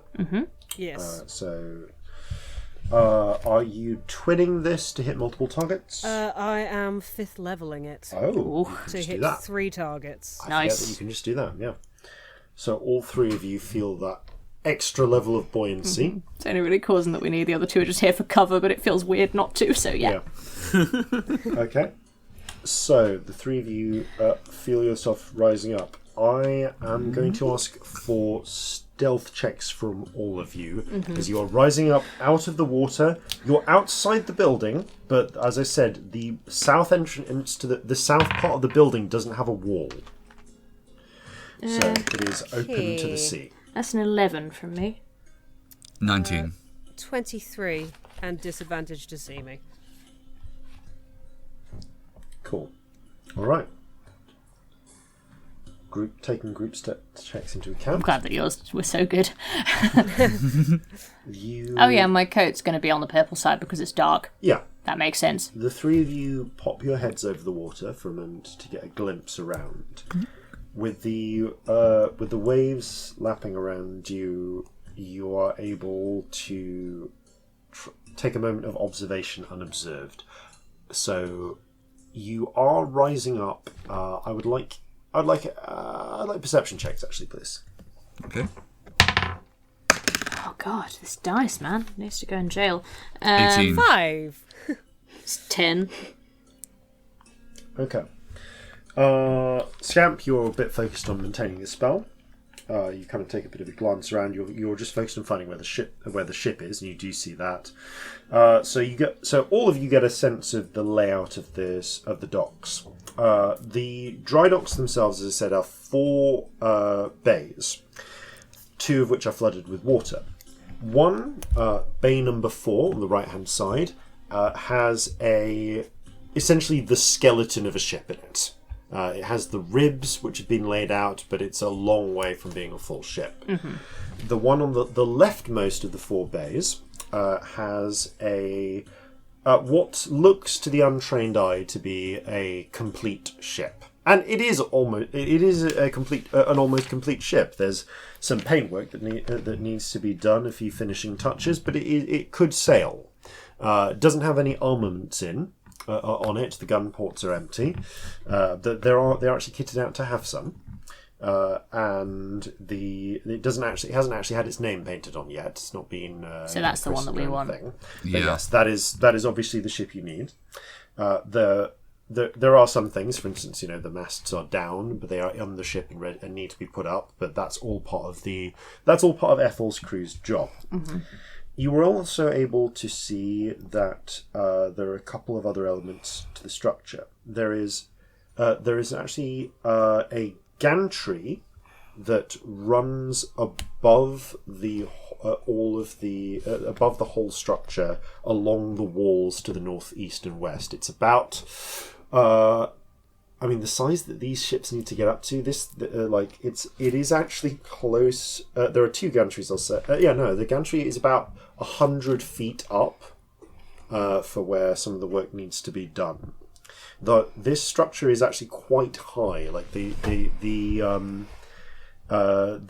masts that can be put up in it are meant to go up to about 180 feet above, 180 feet in height. Okay. So the full size of this sort of structure isn't quite that. Here's the thing: when you pull a ship out like this, you generally put the masts up afterwards, and that is what they're going to be doing. So it's not 200 feet in height, but it is still pretty high up for a lot of the work that needs to be done. Mm-hmm. So the gantry is close to the ceiling. It runs along the circumference of the building, and there are two stairwells up to it. One by the pair of huge double doors on the north wall, the main entrance to the structure. This stairwell actually continues up the gantry to the gantry, and then goes onto a ladder, which leads all the way up to the bell tower. Mm-hmm. There is a rope, a bell pull, which goes down from the bell tower, past the gantry, all the way down to ground level. Okay. So it is actually next to the two main doors, because it's designed to be rung so that you can call meals and so on. Mm-hmm. I'm going to message to the other two. Might cut that rope while we're doing silence. Makes sense. Just for an extra couple of minutes, just in case. Yep. There, you can also see that there is a second stairwell in the top right-hand corner, so the very north easternmost end. Essentially, the point is that there are two stairwells leading up to the gantry. We're not really going to take either of the stairwells. We're going to fly up the side of the tower. You might not, but you're not the only people who might want to get up to the bell. Oh yeah, is the point I'm making. I'm there are giving two ways you up. Is the point you're making. Cool. Yeah. So How this is solid are these? Stairs? Could we fuck them up while we've got them silenced? I'm going to be very blunt here. The construction was done by the lowest bidder. Okay. Like this is the health and safety and workplace comp doesn't exist yet. I was going to say, in the 1700s, I didn't think it would. No. Yeah, so they're designed so that there are an acceptable number of annual workplace accidents. Oh, sorry, off subject for a second. Yeah. Can we assume I've done guards and wards on the Kraken Bay? I always do. Yeah, I mean, as always, I just thinking spells wise. Yeah, and you have set a password which you would have told everyone in the morning when you set it. Yeah. Because that's what your standard thing is? Yeah, totally. Yeah, Isn't it usually at night you cast it rather than the morning? Yeah, but you usually do it last thing every before evening, bed. Last thing before bed, but it lasts 24 hours. Yeah, so it's still protected, and it would be for the duration of this. But you haven't used the spell for today. I guess not, actually. No, I could have done it on purpose, and not use that spell up. Alright, so... the reason I draw your attention to this second access stairwell to the gantry is that there is also a small, weird little building within a building next to it. Basically, when you're in a construction site and you get those like plasterboard office. little buildings that they set up in Nissen huts. Yeah, it's Yeah. basically kind of like a little shack that has been set up inside the structure. You can see that there are a couple of doors leading into it, and on either side, and you can also hear muted conversation from within. You can see that there is an oil lamp on in there. It seems to be some sort of break room. So the secondary stairwell up to the gantry is right next to the break room. Okay. Corzin, with an 18, you can tell that there are at least 4 voices coming from within the break room. All right. You can't make out an accurate head count from where you are, but you are all. You all see the 2 pairs of guards next to the double doors inside the building. So next to the main entryway. So there are 4 guards in the building already. In which building? The break room? or in the main structure. So not in the portal. bell tower? Yeah. So But in the bell tower. not in the bell tower, on ground level, just guarding. So there's no one up on the gantry. There's no one at the bell tower yet. Cool. But there are 4 guards inside that by the main entrance.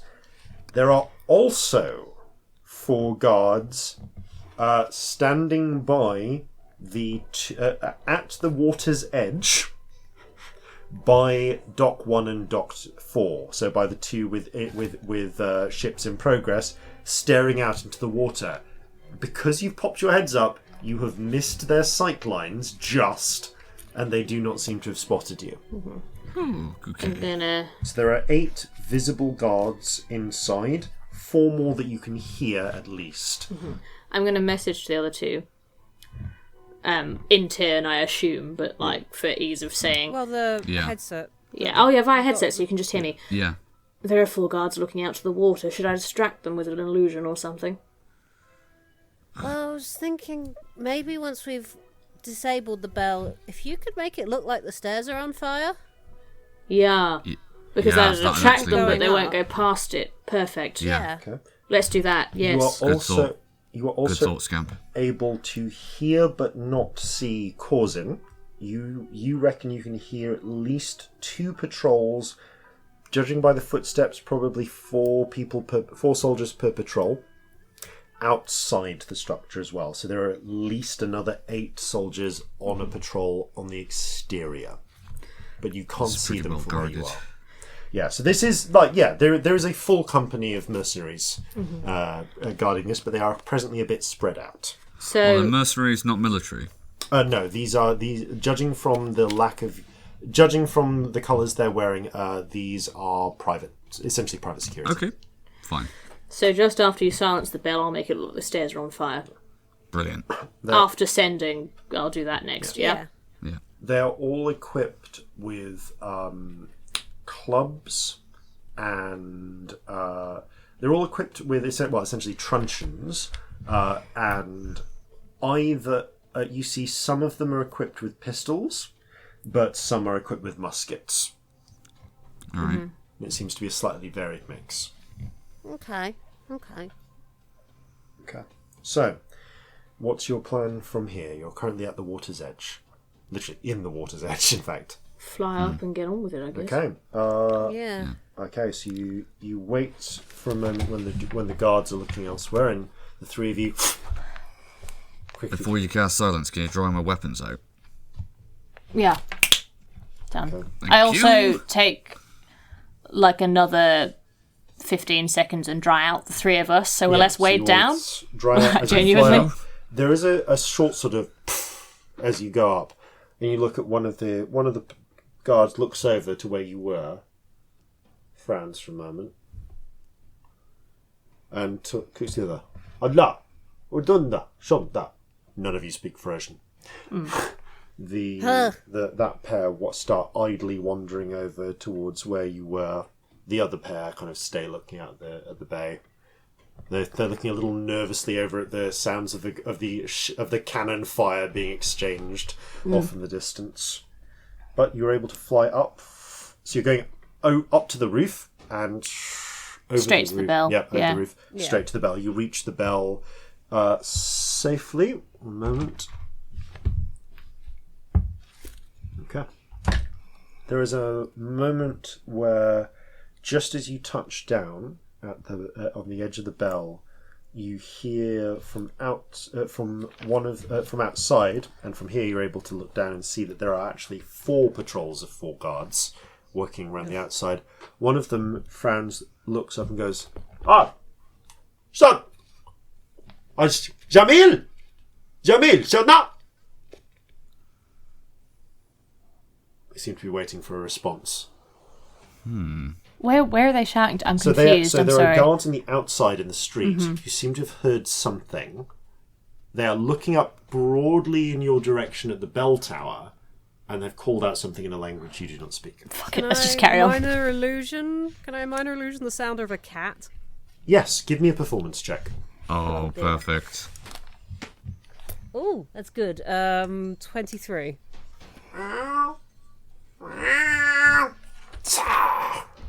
That's no sound of a fuck us.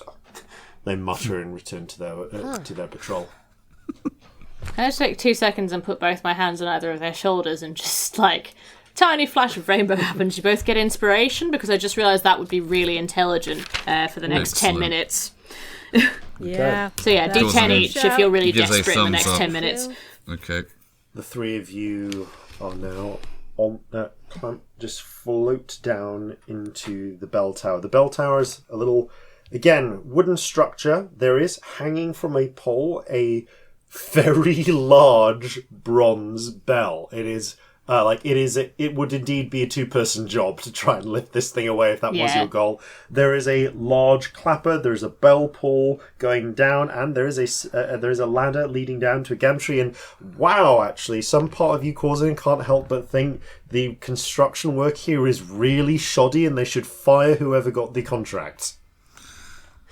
All right. Well, I mean, if this thing doesn't fall down on its own, well, let's give it a little bit of a hand, shall we? Is it Right, worth just setting it on fire?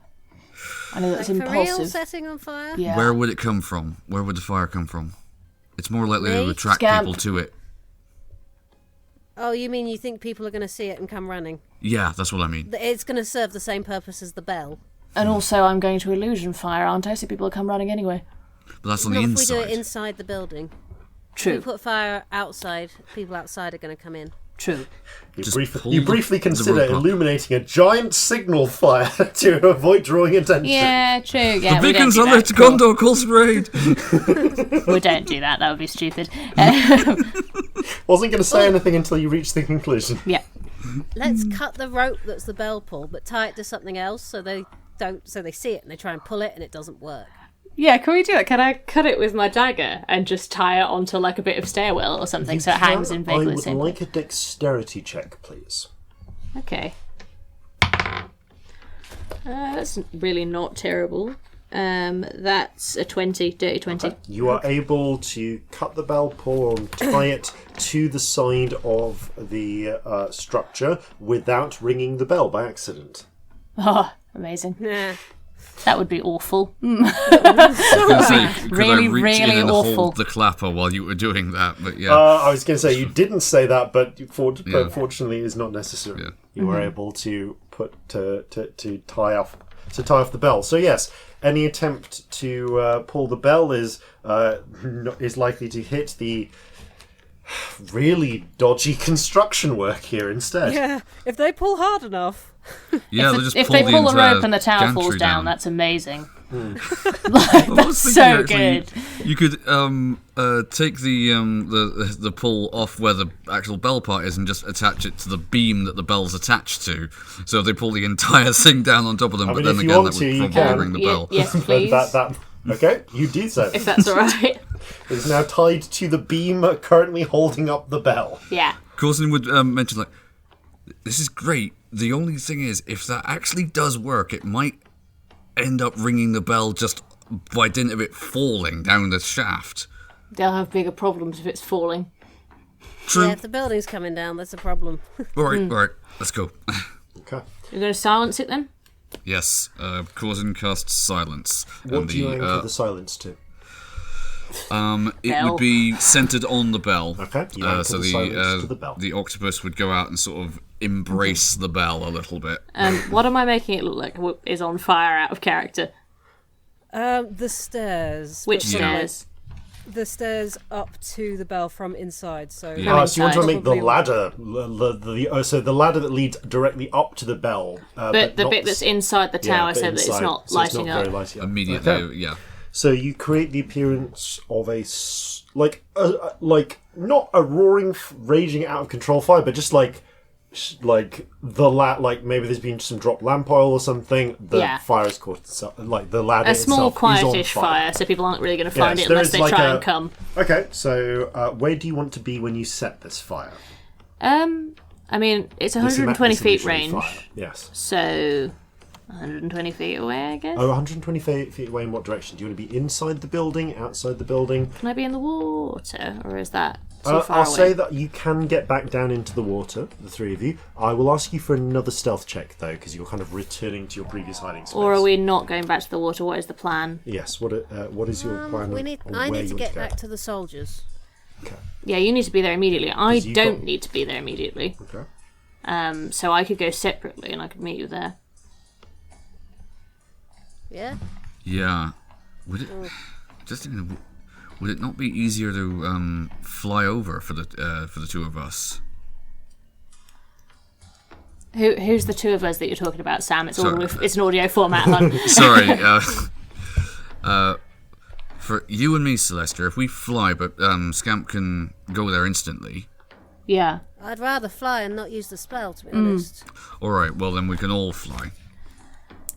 No, the point is when, like, where am I being to set this illusion? That's the point. Out of character. Oh. Well, set it from where we're standing now, and then we can just get out of here. Yeah, good idea. Just look down the ladder. Yeah, that's fine. That's all I wanted to know. Can I leave it going? Is that allowed? I believe you can if it's a major illusion. I think I can. It will just go. Yeah, I can't do anything different with it if I'm not within 120 feet, but I think I can set it and Once leave you set it. It will just continue going until you say otherwise. So. Yeah, I do that, and then So a small fire. And then I guess I do my sendings, don't I? Okay, so you signal... I signal Ethel. Are we close enough to message, or is this too high? Because we've established that the message cantrip works within 500 feet at your level, you are actually close enough that you can message Ethel. Okay, I will message Ethel. So you avoid using it. And then we're only sending to Briggs when the ship is going, yeah? Yes. Cool. Yeah. So I'll message to Ethel and basically say, now, hurry, leftmost dry dock. Okay, so you're signaling. Bill's quiet. So Ethel, you get Ethel. Ethel gets it's a weird watery reply because right now Ethel is breathing water. So you get a sort of garbled. Oh, fine. Okay, I will send up the mercenary. I will send up your marines now. Do you have they will get the guns from you when they get up there. Yes, they're on the way. Okay. So, Scamp, you and Corzin fly down to meet the mercenaries. Can I have stealth checks from the pair of you, though, please? Yep. Oh, another 23. Am I going with you? Natural one, but lucky. I guess it's up to you. Yeah. Or you can wait till it gets going. Okay, that's a 21.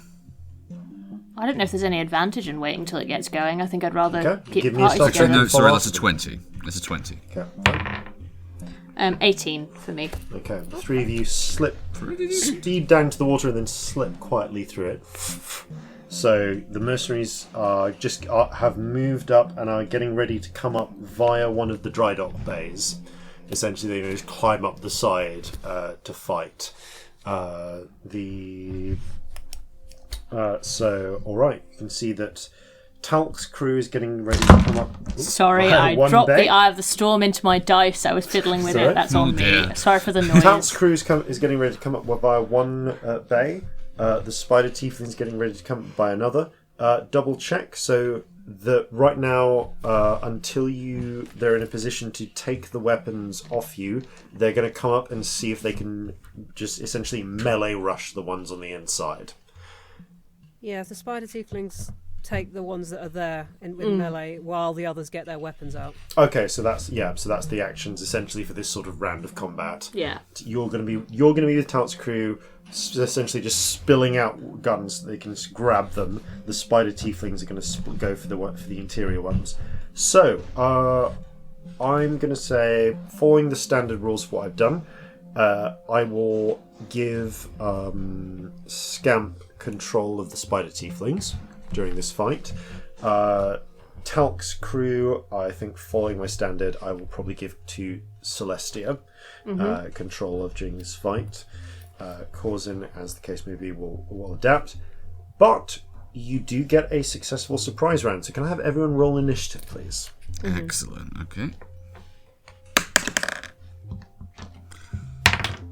Oh, nat That's a 20. 21. 14. Yeah, I don't know the modifier or anything, but it was a nat 20. Okay, so Celestia... Oh, sorry, I thought we were rolling for us personally. Yeah, you are rolling for you personally, yeah. Oh, it's still Yeah, a nat okay. 20. I'll just take that roll for me. Cracking. Corzin and Scamp is a 14.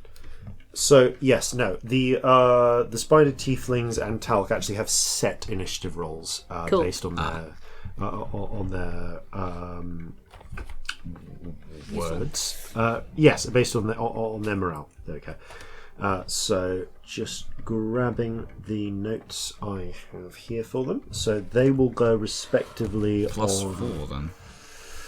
so the tieflings will go on 14 on initiative count 14 after any players, and Talc's lot will go on initiative count 12, I believe, after any players. So Okay. Tief and Talc. Cool, and I will roll in the mercenaries as well. Awesome. Actually, I don't need to. I just know what they roll. Okay, so right.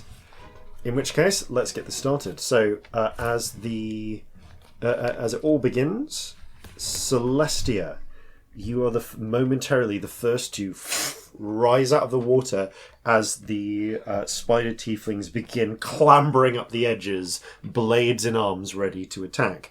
Are there any actions you wish to take to assist, or cast any spells, or do anything else? There are on the interior of this affair 1, 2, 3, 4, at least 12. So at least probably about half the mercenaries are on the inside.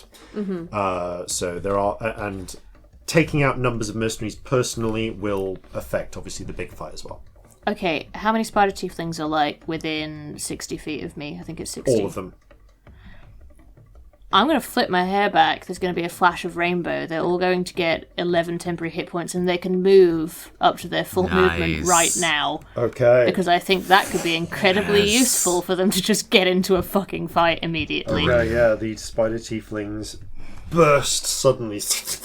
Yeah. Out of the out and into the fray. I'll say, for the purposes of this, that the spider tiefling unit has an extra hit point compared to what they normally do. And they get 9. whatever their full movement is.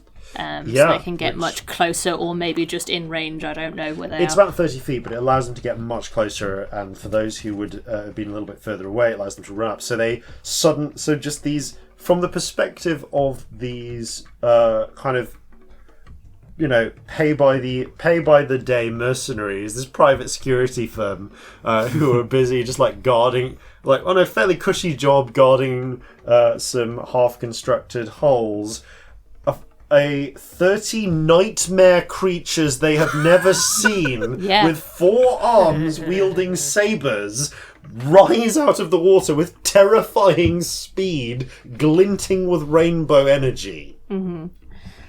That's actually a terrific sight. bonus action, so I'm trying to think if there's anything else I want to do. Honestly, I'm tempted to just send to Briggs as my action. Go for it. I know that it's not time for like the signal yet, but I'm tempted to be like, get ready. What? Yeah. Okay. You send. Does that seem sensible? Yeah, that seems sensible. Yeah. You send a. Yeah. Up to you. With it. So I'm gonna send to Briggs. I'm going to say, getting out of water now. Get ready. Won't be long until escort is needed. Good luck. Okay. That's the most I can think of. It's like you hear the Briggs return. Thanks for the warning. We'll get ready to make way. Assuming you'll be coming out in 10 minutes. So we'll get ready to start coming into range. Yeah. So if he doesn't hear anything from us, he'll assume it's in 10 minutes. That's good to know. Okay, so Briggs receives the message. I'm going to move along to Corzin. Corzin, you rise up out of the water as well. Having actually, you did go back into the water, so until you get prestidigitated, your gunpowder weapons are still out, but you have your melee weapons. Fair enough. Damn. Okay. You also have a flight speed of 60 feet, so you can kind of go almost anywhere. To make your I'm going attacks. to get up onto the deck of the ship and do what I can to clear it.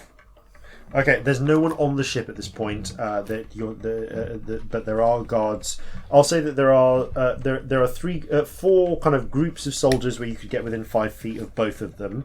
They're at different points on the interior. So there are two by the stairwell that would go up, who have at this point just looked up and noticed the fire. Okay. That's broken up by the. Leave them to it then. There's another two that are there, and there are also the unknown number in the little porter cabin. Are there any that are just sort of stood close enough to the edge I could push them off into the water? Yes. There are two groups of two. That's a dumb move. I'm going to attempt to it. fly headlong into one and be like a halfling cannonball. In order to try and push them into the water, because functionally speaking, they've got no ranged weapons at that point. Yeah, make an athletics check Okay, athletics with advantage because it's the surprise round. Okay, cannonball. Oh, that was okay. That's a 17.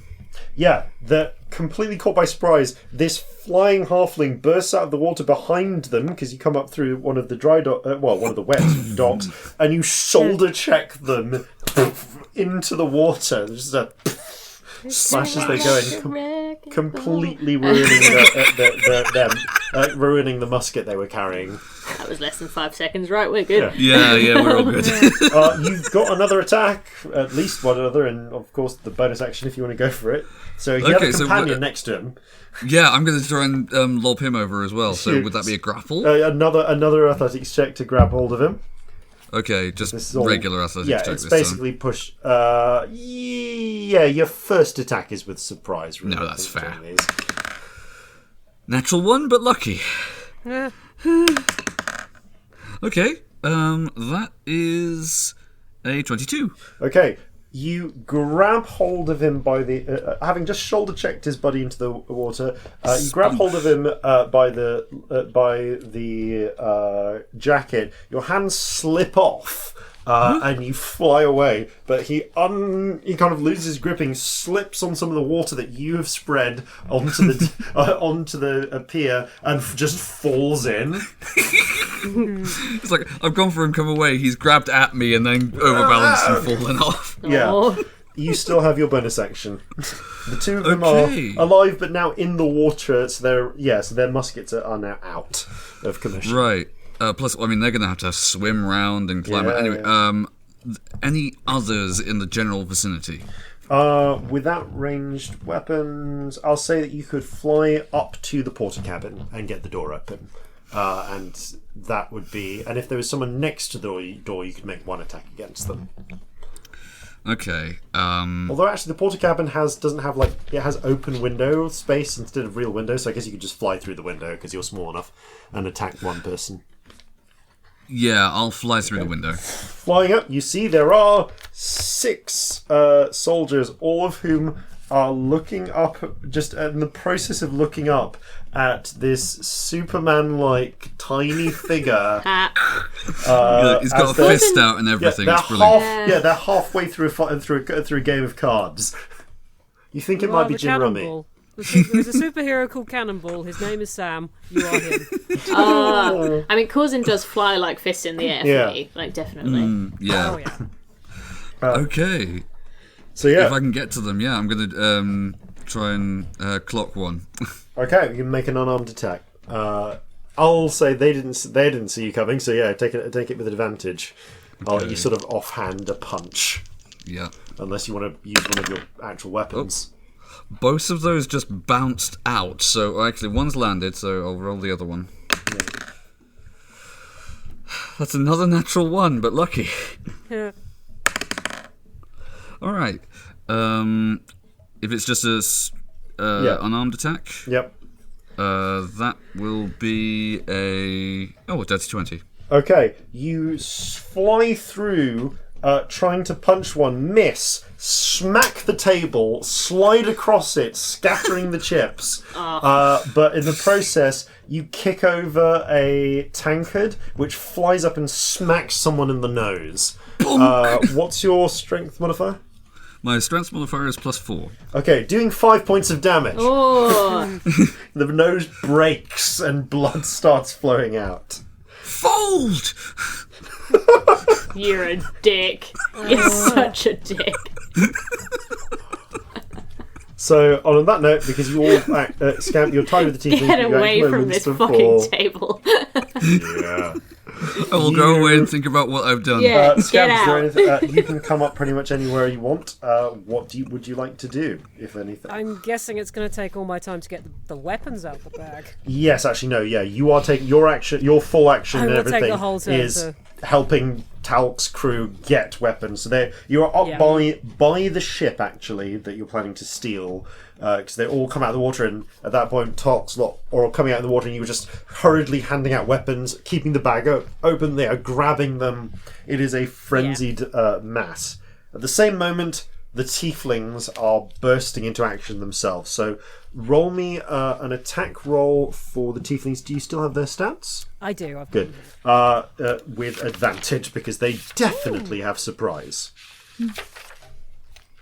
Okay.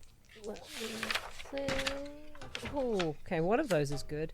Melee, so that is a 23. Okay, that I'm going to say, because you got 10 higher, and with some of the advantages that you've already set, I will actually say that does.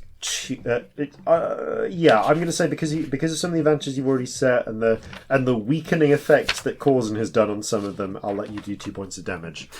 So Lovely. they just immediately set upon the mercenaries on the inside in every direction, just because frankly they massively outnumber them because at this stage. With a brutal series of attacks, they just cut into them, taking them down. About half of the mercenaries on the inside just die. Wow. Quickly, and with barely more than a strangled half scream. Which How's the morale for the others? probably not going to be great Bad. necessarily. So you've done 2 points of damage. Just give me a note of what their current hit points are. But those on the outside, however, are still ready to fight. And those who have not been attacked suddenly find themselves stealing and getting ready for a brutal battle ahead. A lot have been taken down in this initial strike, but they've got resolve yet. Okay, so. That ends the surprise round.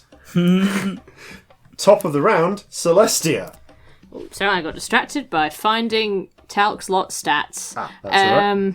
Where am I? What can I see? So you've risen up out of the water next to where the tieflings emerged. You've you've given them a spark of inspiration, and you've sent a message, so you can see a whole bunch of spider tieflings outnumbering a much smaller number of mercenaries, at least 2 to 1. Well, it's more like 3 to 1 now with the casualties they've just taken. But you can also hear the sounds from outside of running boots as the sounds that the somewhat limited but nevertheless audible sounds you've made have been heard. Oh god, I don't know what I can do that can help individually. Struggling a bit. That's right. You can, if you wish, just try and kill some or take down some people, because it will dent the total number of numbers they have. Oh, are there any groups? Yes, the biggest group in a 10-foot radius sphere. The biggest group in a 10-foot radius sphere is the. Oh no, that's concentration. I can't do that. I've got an illusion up. You've got an illusion up. I was going to cast confusion. This is the trouble with Celestia. When she's got a concentration spell up, I really struggle for big things. Some of the groups outside actually are groups of 4 in a 10-foot radius sphere. If you need to. No, that's not a thing that I can do. No, I'm struggling. Not gonna lie. Just a bit of damage if you can do damage to anyone. Yeah. I can do dissonant whispers to someone. Yeah, sure. You pick. That would probably be enough damage to a normal person at first level to really do bad stuff, wouldn't it? Quite likely. Are any of them looking visible and important compared to the other ones? Give me a quick insight check. Oh, that's good actually. That's an 18. Okay, one of the figures stumbling out of the break room. It has a somewhat better cared for looking saber and pistol than the others, and seems to be in the process. And you can see that several of the others are looking to him as he's indrawing a breath to call for aid. Mm-hmm. This, you would guess, this is probably the captain.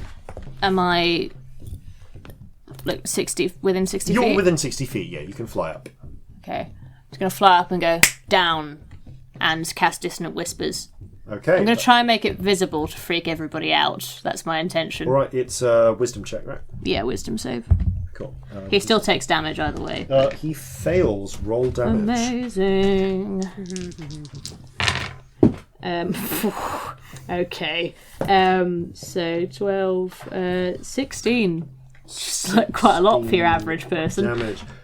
It is quite a lot for your average person. This chap being the one in charge is a little bit more staunch than that, but as the spell takes effect, he immediately backs against the wall, just grabbing his head. He does have to run away. That is part of it. It's run? Yeah. It's not directly away, it's run. Make it best attempt to flee? What is the wording? It must immediately use its reaction if available to move as far as its speed allows away from you. So he has to literally run away. He has to run away from you, but I guess, yeah, because he's backed against the wall, but he can run the other way. So he runs back through the break room. So you've done 16 points of damage to him. He runs back through the break room and I guess passes Corzin in the process as he's scrambling over. So yeah. Go for it. It's forced movement, though. Does it count? Oh, it's forced movement. Doesn't count. No, it doesn't. No. You don't get opportunity attacks for that. So you kind of, I'll say you kind of go for him, but he's just scrambling away, clutching his head, and screaming. His nose is bleeding. Yeah, nose is just leaking. Oh, he was blood. The one that got the tankard to the nose, was he? Yeah. No, that was what I'm another trying one. to do is intimidate the group, so I don't know if you'll allow me to make an intimidation attack with my bonus action or not, but up to you. If you'd killed him, I'd allow it, but okay, fair enough. Yeah, but it's not a fear. It's not a fear spell. It's I'm not letting you get. Essentially, I'm not letting you get an attempt to break them for a first level spell. That's fair. I mean, the captain did run away, so I was wondering. He ran away, but a moment later he gets his head back together and starts giving orders. Mm-hmm. He's not under a fear effect, so it's not that disastrous. Corzin. Okay. Sorry. Yeah. Did you have any other actions? I don't think so. I think I'm going to save my bonus action. Cool. I can't think of anything good to do with it, so I think I'm done. Okay, going to bring out the swords, and for the moment, I'm going to use Riptide exclusively to try and just disarm all of them. Any of them that try and draw their weapons on me. Okay, that's all of them who are in the process of reaching for their weapons. So, Well, there's 5 of them currently. If I...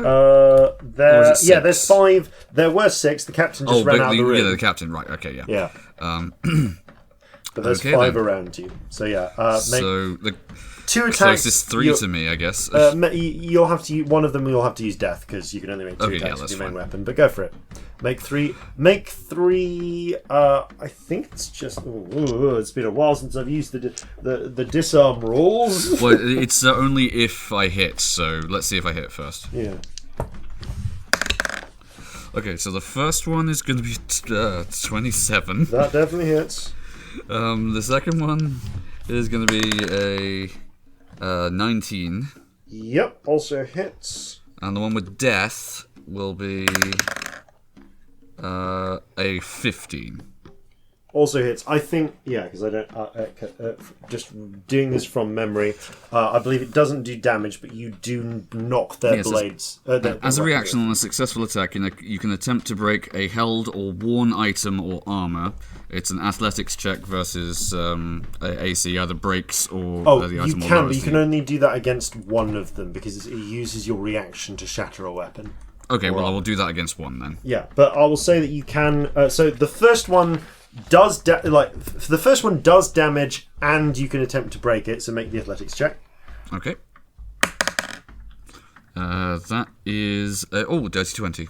Okay, yeah, you so roll damage against that mercenary as well. Okay. Okay, the damage is 11. 11. Okay, you Slashing. shatter. They're raising their pistol. You disarm them.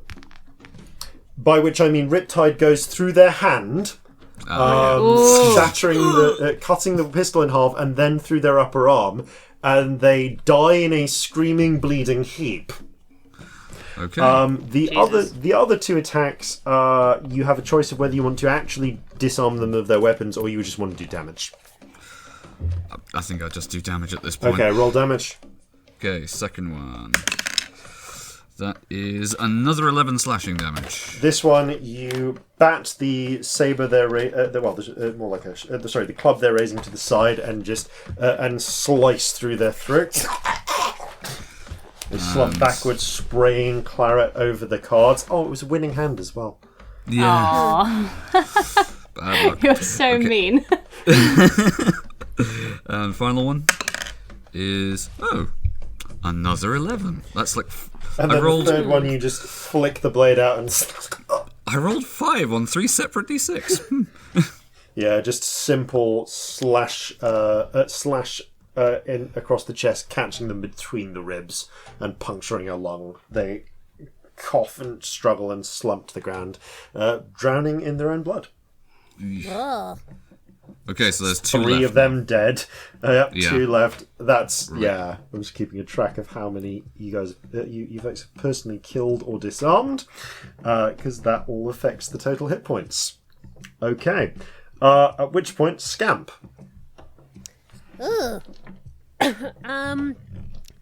Are there any groups in a 20-foot radius with no allies nearby? With no allies nearby. I mean, they're all moving in groups. Like, there are some individuals whose allies have now been killed. There is also the captain, who is separated. No, I mean with none of our allies. Oh, none of your allies are in range. Can I get a whole bunch in a 20-foot radius without hurting anyone? Not that I care inside about? the building. If you leave the building, though, you know that there are 4 let's not groups. get them involved. Yeah. Okay, there's 2 near the stairs, weren't there? There are, indeed. They are presently being... there were 4 near the stairs. There are now 2 near the stairs because they're in the middle of a bum rush from the spider tieflings. Lovely. I will twin a firebolt at them. Go for it. Roll 2 attacks. That is, a 24 and a 26 to hit. Oh no, that's an old number I'm adding. More than that. roll damage. 27 Yeah.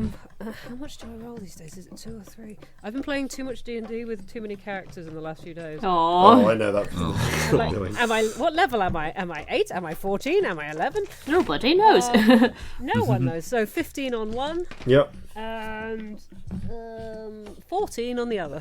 Okay, so one just catches a blast of flame in their face. And slumps backwards, a blackened mess. The other one you catch in the back of the knee and they sink down, and a spider tiefling brings the sabre through their jugular, taking advantage of the momentary lapse. Messy. Yeah. It looks okay as that happens. Anything else from you? Bonus actions or anything? I will move some sorcery points around. Cool. Gonna get my 5th level back. Glancing up, actually, you think you recognise that particular spider tiefling? Yeah, it's Rakash, the purple chitined one. He looks up and kind of gives you a nod of the head in thanks before moving towards the door. At which point, yeah, the spider tieflings are going to continue laying into the survivors here. There are a handful left, and getting as the rest. And unless you have, I guess the only order question from me is, are they going to try and wipe out everyone on the inside, or are they going to potentially limiting the amount of damage they can do, or are they going to move to check the outside groups as well, while they still have the advantage of no one having yet fired any shots? If we stay inside, they might not come inside for a bit. Okay, go for it. Roll. In which case, just roll a straight attack for the spider tieflings. 22. Yeah, that does it. With a last few strokes, they butcher the remaining soldiers on the interior, which triggers. There is only one surviving member, who is the captain, presently engaged in a 5-way battle with tieflings around him, who is going to. He's kind of calling out for help, trying to defend with his, not really in a position to shoot with his pistol, and just holding off with his blade. So let's see. I'm going to roll a morale check, and we'll see whether his companions answer the call. So there is actually a shout from outside on several fronts as the remaining members. You hear the sounds of boots rushing to get involved. They natural 20 in their morale check, actually. They're not going to go, but more than half of the mercenaries are now dead. Okay. So the remainder rush in. So they act at the same time as Talc's group do. Okay. So Talc's group, I guess, react at the moment that the front doors burst open. 8 mercenaries come in through, guns are blazing, and 2 groups of 4 come round the sides, around the pier entryway, and start firing in as well. Any particular tactics or anything that you want from Talc's group, or are they just going to return fire?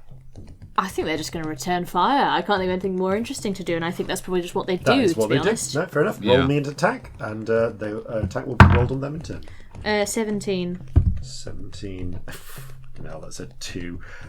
Yeah, so that hits. The mercenaries fire, but Talc's... the spider tieflings, a few of them do get hit, but they're pretty tough. They've gone through quite a few... They literally come from a warrior culture. And a number of Talc's group are actually using the almost fully constructed ship as cover. They fire from secure positions, and 3 or 4 of the 3 of the mercenaries attacking go down, which is enough to trigger a knee morale check. Seeing what's happening, about half of the room, about another 3, I'm going to say, just see their chances and start running.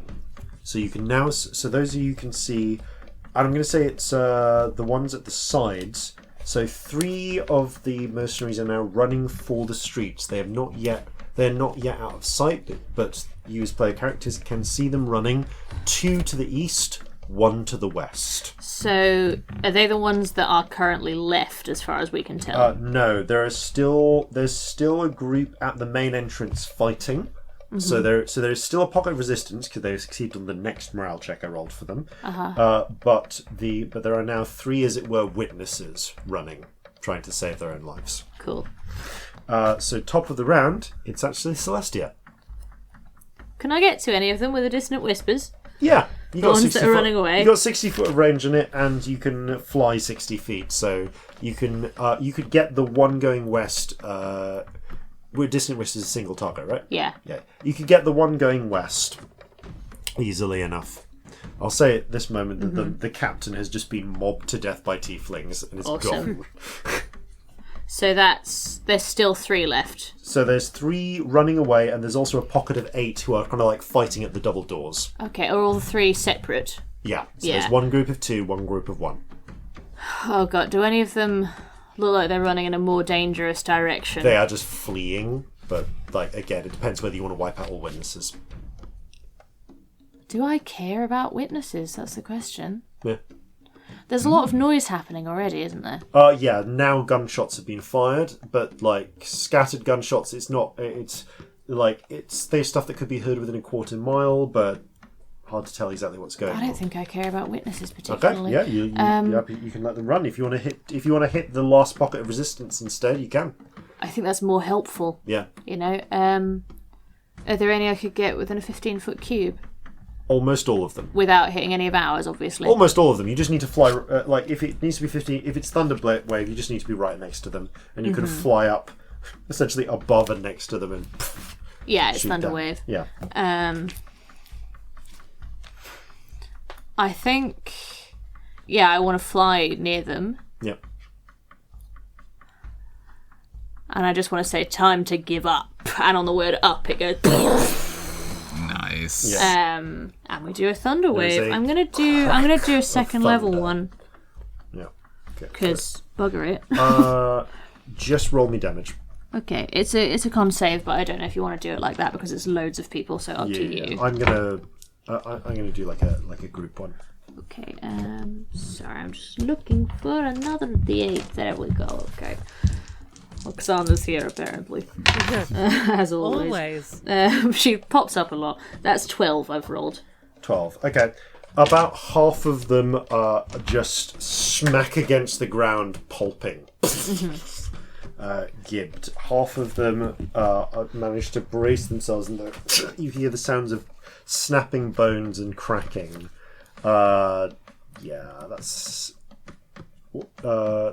is enough to take out about half of them. They are very wavering. There's just 4 of them left now, and at this point, they're on the verge of just breaking entirely. I will let you do an intimidation check at that point. Okay, cool. Great. That is a lot. Hang on. Many. 21. Yeah. No, 22. Yeah, Sorry. you can see that Brilliant. at this point they start getting ready to just drop their weapons and run. You do have if you wish to. There are a few turns before they actually get the chance to run, though. So Corzin. All right. For my movement, I'd like to start moving back to the ship that we're leaving on. Got it. Because I assume that's where everybody else will be going. Okay, Corzin. Corzin is going to attempt to take down the 2 remaining guards in here as quickly as possible. So we'll see how that goes. First one. I think they've been taken out by tieflings at this point. Okay. In which case, he'll go after. Yeah, there's 4. There's 4. So there's 3. As I said, there's 2. There are the 2 that are escaping into the streets, though. Like 3 total. So if you want to hunt down witnesses, you can, or you could. At this point, it's just. Do you care about hunting down witnesses? Because if not, you can just let everyone run. Not particularly. I think if there's no immediate targets around him, he's going to... What actually were they using as chips? They were literally... I'm going to say that they were using dried banana chips. Aww. Oh, okay. Corzin is going to look sort of quizzically at them and then fly up to the deck of the ship, and just looking at the dry dock situation. Is there a way we can open the floodgates, as it were, or blow them open? That's a good point, actually. Yeah, honestly, like a well-placed bomb would do it. Right. I'm gonna have to go to Celestia to get the bomb dried, but that will be what I will do. Okay, so that at this point, the only question left is Scamp. Are you feeling merciless? Are you inclined to let the ones fleeing run? I was considering opening the gate. Oh, or you can do that. What would you like to do? Fly up to Corzin and go, Which one's opening? Which one am I opening? That one down there. Fireball! Okay. Yes! Yeah, that'll do That'll it. do it. Just roll damage.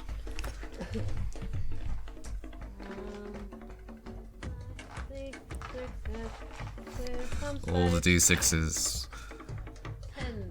Buckets of dice. 24. Buckets of dice. 24. That's doubled because we're vulnerable to fire, because the amount of tar put into this thing. Oh yeah. Normally this would blast outwards, but because of the water pressure against it, as you crack the key parts of the tarred wood and they burst into flames, it actually explodes inwards as a roaring torrent of water bursts in. As this is happening, as the roar of the sea comes to meet you, the pair of you look round and you see Celestia. So Celestia Staring. is laughing along with all of you because this is going so well, and then her expression just flattens, like just no expression. Gets the eye of the storm out of her pocket, looks at it. There's a very un-Celestia-like look on her face. There's no style to it. It's just dead. And she looks into it, and I guess I should let the DM take over with the narration at this point. Celestia turns the eye once. Her eyes close. And when they open, there's no 10-minute wait. There's just 2 pools of endless water. And I'm going to go back to Celestia for this bit. Celestia. You try to get to the surface, but no matter how hard you swim, it just stays away from you. You find yourself trapped, unable to leave. You scurry around, you fly, you try and find entrances, what would you do actually? Yeah, what do you do? Are there any bubbles around? There are bubbles around. They're not coming towards you in the way that they usually are. If I can't get up to the surface, I try and go for some bubbles. Okay, you And see if that can get me out. towards the bubbles. Okay, thank you for Put it on that so sheet. You flee towards some of the bubbles. As you get close to them, they move away from you, but you catch glimpses where you're able to get close. Most of them are only like flashes of colour, but as you struggle towards them, you see a few different things. In one, you catch a glimpse of a ship made of black glass in a sailing or floating in what looked like a lake of liquid fire. You scramble past to it, but nothing. You keep scrambling on. You swim. You catch a glimpse of a halfling with burning eyes stabbing someone, you can't tell who, in the back. Again, the bubbles float away. You swim past. It's impossible to tell times, but your arms are aching. Your limbs are aching from the effort. It feels like minutes, hours are passing. It almost feels like, although these seem to be coming together quickly, it's like an hour is passing between each glimpse you're able to get. You think it's hard. You can't tell time. In between, I keep trying to go for the surface as well, and it's just not happening. You see in another a table of spiraling wood, like it's been grown into a spiral, and gathered around it are brightly coloured humanoids of a people you've not seen before, with bird-like eyes with colourful irises and black sclera, which would normally be white in human eyes. And with some of them, their hair is, instead of hair, is crests of feathers. The bubble flees you. You scramble past. You catch a glimpse of a desiccated figure, dried, face twisted with rage. He has no eyes, just empty sockets where eyes should be, and has some sort of amulet or pendant, you can't really tell, around his neck. He seems to be seated on some sort of throne, but again, the bubble floats away. You catch a glimpse of a pale-skinned, maybe human girl with dark marks on one side of her face and stains of what seems to be soot or maybe black oil. Her hair is long and blazing red. It flips away. You catch a glimpse of a carriage with a gloved hand extending from it. The last bubble you're able to get to try get a real coherent image, you just see a crate with the mark of a 5-pointed star on the side of it before that bubble goes too. Mm-hmm. But then the surface begins to bubble and roil, and you look up as something descends from it. It looks almost like you, but shimmering and reflective, like a bubble in the shape of you. But it has your eyes. The bubble looks down. And you can just see the quirk of a smile before it transforms into a stream of bubbles, spiraling down and down and down into the darkness. But above, that rippling, that hole in the surface is closing.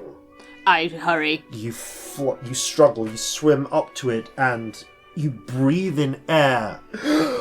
As to the rest of you, Celestia's eyes closes her eyes. There's 2 pools of water. They close again. And suddenly...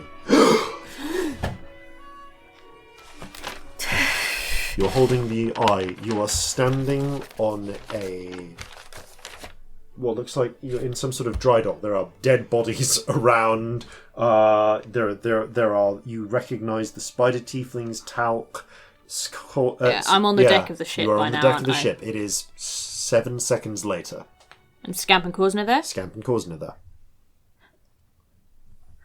Where the fuck are we? How long are you missing? What? It's the 4th, isn't it? No, it's What? a week later. It's the 11th. A week? Fuck! It was like an hour. Much of a week. I know, most of a week. Yeah. Okay, we will explain. Oh, later, hang on. Is it a explain? Calcinea week? Because you said 7 days. It's 7. So it's like most of a week. You're rounding up. Like if it was 6 days, you'd say a week. Yeah. You're rounding up. It feels like it's been about 70 minutes for you, maybe. Okay, I got stuck for an hour, but it's not been a week. That's not happening. Where the fuck are we? What's happening? As you're saying this, you see some of the tieflings are kind of sticking their heads into the water and waving, and a crew, and like 120 people, most of whom who it takes you a moment to recognise as the extra crew, start climbing out of the water and up to this ship, starting to get things ready. Especially now that the rapidly settling water is causing the ship to now float freely of its supports. Mm-hmm. We're getting out of here. You remember nothing since the 4th? Nothing. What's the fucking date? What date is it? 11. Fuck, what? I thought we were in the sending room. No, we're not. Okay, well... Where are we? I mean, is this the chocolate town? Is this that plan? Yes. That's not fucking the hell. important thing. Who has been with us for 7 days? As this happens, you see the rainbow spirit, which has been just lax and lulled this whole time, bursts into life. It seems frantic, panicking, wreathing in panicked spirals around Celestia. As it does so, 6 spirits burst out of it, including the clamshell spirit and that pale eel spirit, and they flee in every direction. What the bloody hell? Dick is going on? What was that? I saw that spirit earlier. You helped us try and track it down. No time. No, I didn't. I haven't done anything. I haven't been here. Did. The last thing I remember is in the sending room on the 4th. We need to change the plan. That was like an hour ago. What's going on? We need you to just hold it together for a second. What do you need me to do? As much as we Just can. tell me what you need me to do. Celestia, We you need to have change all the of your plan. spells, by the way. I have all of them. Oh yeah, the Rainbow Spirit didn't use anything up. Okay, cool. Oh shit, alright. Yeah. Oh, that's terrifying. Useful, but that's scary. Something else has been with us for 7 days, and it knows everything we're doing. What? We need to change the plan. What do you mean something else has been here? Was it different? Did No, it was hurt you? No, it was you. A bit weird, but not. I don't unusual for understand. right now. I don't understand what's happening here. Something has taken your place, and we didn't notice How did you not notice? because it was you. Yeah, it knew what? everything you knew. Right, we've got to get out of here. We've got to get out of here, first and foremost. Yeah, you can see the crew's already rushing to start preparing the ship, to readying the mast to go up. The moment they pull it out of the dock, time is passing, but they're not being delayed. It feels like things are actually doing at a fair pace. I thought Celestia falls to her knees and has a panic attack. Yeah. That's what's happening. You watch as the spider tieflings gather up their weapons. Tout's group take up defensive positions. They are fortifying the exterior of this building. Celestia? What do we do? What does it know? Does it know everything? It knows everything, but what is it? We need to know what it is. I What don't do you know. I remember? was in the pool like always, and I got stuck. I couldn't get out, and then a minute ago I saw this thing. It looked like me, but it was like a bubble. You've been seen before there. Was it the same thing before? What happened? So we were. It was what was the last one? It was the one where we vision. die. We were looking at the one where the we weapon. We were looking at the weapon, and it was the vision where I don't know if it told you. We were on metal ships. Yeah, We Kraken. we all died, and the Kraken was there, and it looked at me, and time stopped. Okay, that's what's different. It didn't tell us the Kraken saw you. And I talked shit It's to the it. Kraken. I told it to fuck off, and It was the and then Kraken. We spent 7 days with the Kraken. and then everything looked weird, and I got stuck, and I saw some stuff, but nothing present, nothing now, and I couldn't get Why out. now? Why has it let you go now? I don't know. I mean, it's been 7 days. You said Yeah. Yeah. I saw 7 different things when I was down there. Could that be relevant? 7 different bubbles No, of random shit. I don't know. I think you were seeing one a day, but that's not important. The point is, it left you now. You didn't do anything different to make it to come back, did you? Did No. you find a way back, or did it let you go?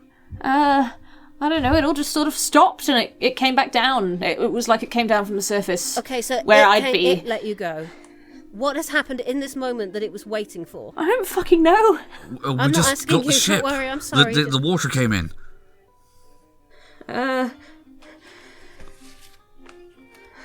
Could the water be relevant? Is the Kraken here now? What are we talking?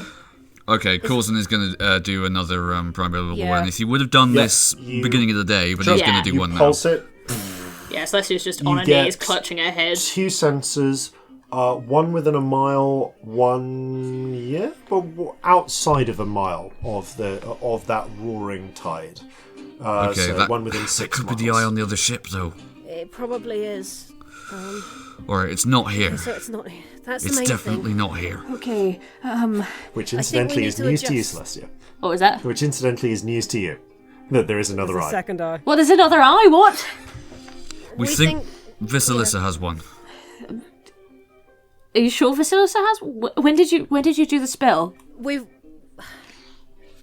after, but it was That could be it. It could Where- just be. It could have just been those 2 because it was here. It was more than a mile away. Okay. It's on another ship. What the fuck? What? Yeah. The night, I by the know. way, the night air is clear and warm. There is not a cloud in the sky. Okay. Well, there's not a storm. There's usually a No. storm, isn't there? If it's coming. Yeah, usually. But I still think if we can change the plan, we should, because it knows. Alright. And if it's not now watching, but what has been, What was it doing? What did it want?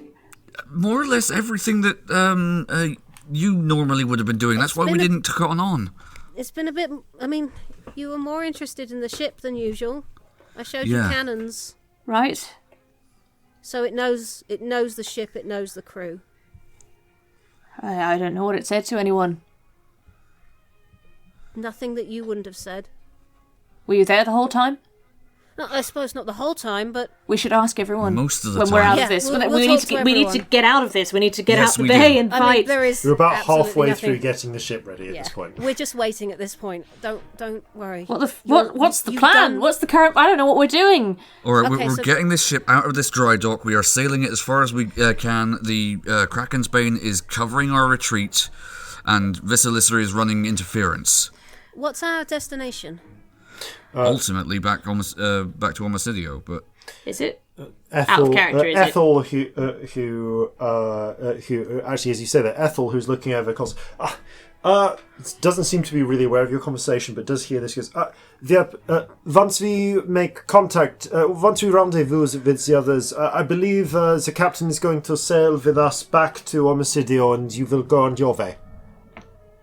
That was the plan, right? You need to get to what is it, Sanderswatch? Yes, I mean, that was Yeah.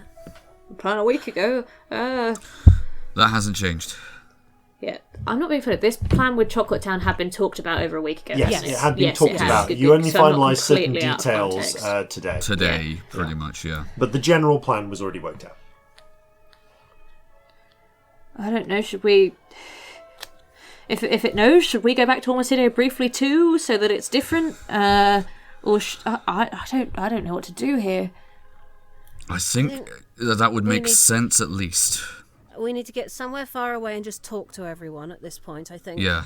Okay. We'll have the chance on the way back to Omicidio. I mean, I'm panicking, but I can send. Alright. Is there anything we need to tell them in this moment, though? I don't know. I don't know We need anything. I'm Briggs to be sorry. I'm ready. really freaking out. I know. You don't need to do anything. Peer out. You can see that both the Hesperidia and the Kraken's Bane are already beginning to sail towards your location, getting ready to provide cover, pulling within the focus of within the range of the naval cannons. But at this point, they have not yet. Well, they've hoisted certain sails, but in the dark, it's not yet visible that they're red. Right. So the naval fort is not immediately firing on them, but you can see the patrol ship, the two patrol ships, the Cacao and the other one are both heading towards them to sort of like The Karin? Karim. Thank you. Yes, the chocolate and the cream are both turning to investigate. Okay, How was it such a good copy that you didn't notice? It seemed like it knew everything you did. Fucking hell. There's that's no way not of the telling if it important ever thing right happens now. again. If I'm ever We'll find replaced a again, way. you're not going to be able to tell. we will find a way. Right now is not the time. Yeah. Fucking hell. Oh, shit.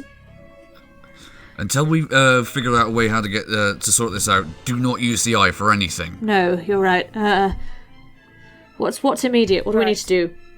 We need to get this ship either out. need to change the plan or we need to stick to the plan. Well, If we... the Thunder's Watch is not as time sensitive as Not otherwise that part it might of the be. plan, I mean this bit of the plan. Oh. The getting out. Has something been warned? There isn't a storm. No, it doesn't have to be the Kraken though. We don't know what it can do. Obviously not. Let's doesn't have thread to be the needle direct. between the Kraken's Bane and the Hesperidia. Get as far away from here as possible. Let's stick to the plan for now. I think it's the safest option. Okay. I guess. I don't see how we can safely change it. No, not without putting lives at risk. Okay. As you are making these decisions, there's a tap on the shoulder from Ethel.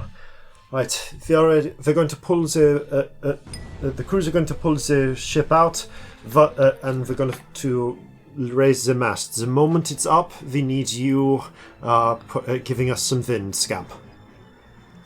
Okay. Corzin is going to do what he can to assist them, but also there's literally nothing he can do for Celestia other than just be there. As this is happening, Yeah, she is you still hear- knelt on the you floor, hear a call back from Talc. We've got We've got a handful coming. We've got a handful of the local watch coming in. We're going to hold them off, and then we're going to jump on the boat as you go. Get ready! And there's the crack of exchanging scattered musket fire. The response is less coherent than Talt's concentrated barrage, which is coming out, though. It sounds like you've only, with the limited number of survivors, only one of the local militia groups has come to investigate. So it's not like a citywide alarm has gone off. Can I have a look around and see if anyone's acting suspiciously or anyone's give me an doing insight something check. they shouldn't? Also, yeah. I'm Did gonna I see tide where it, any 'cause of I'm the nervous. spirits went? They seem to go in 22. every direction. Oh, shit. But there's no sign of them now.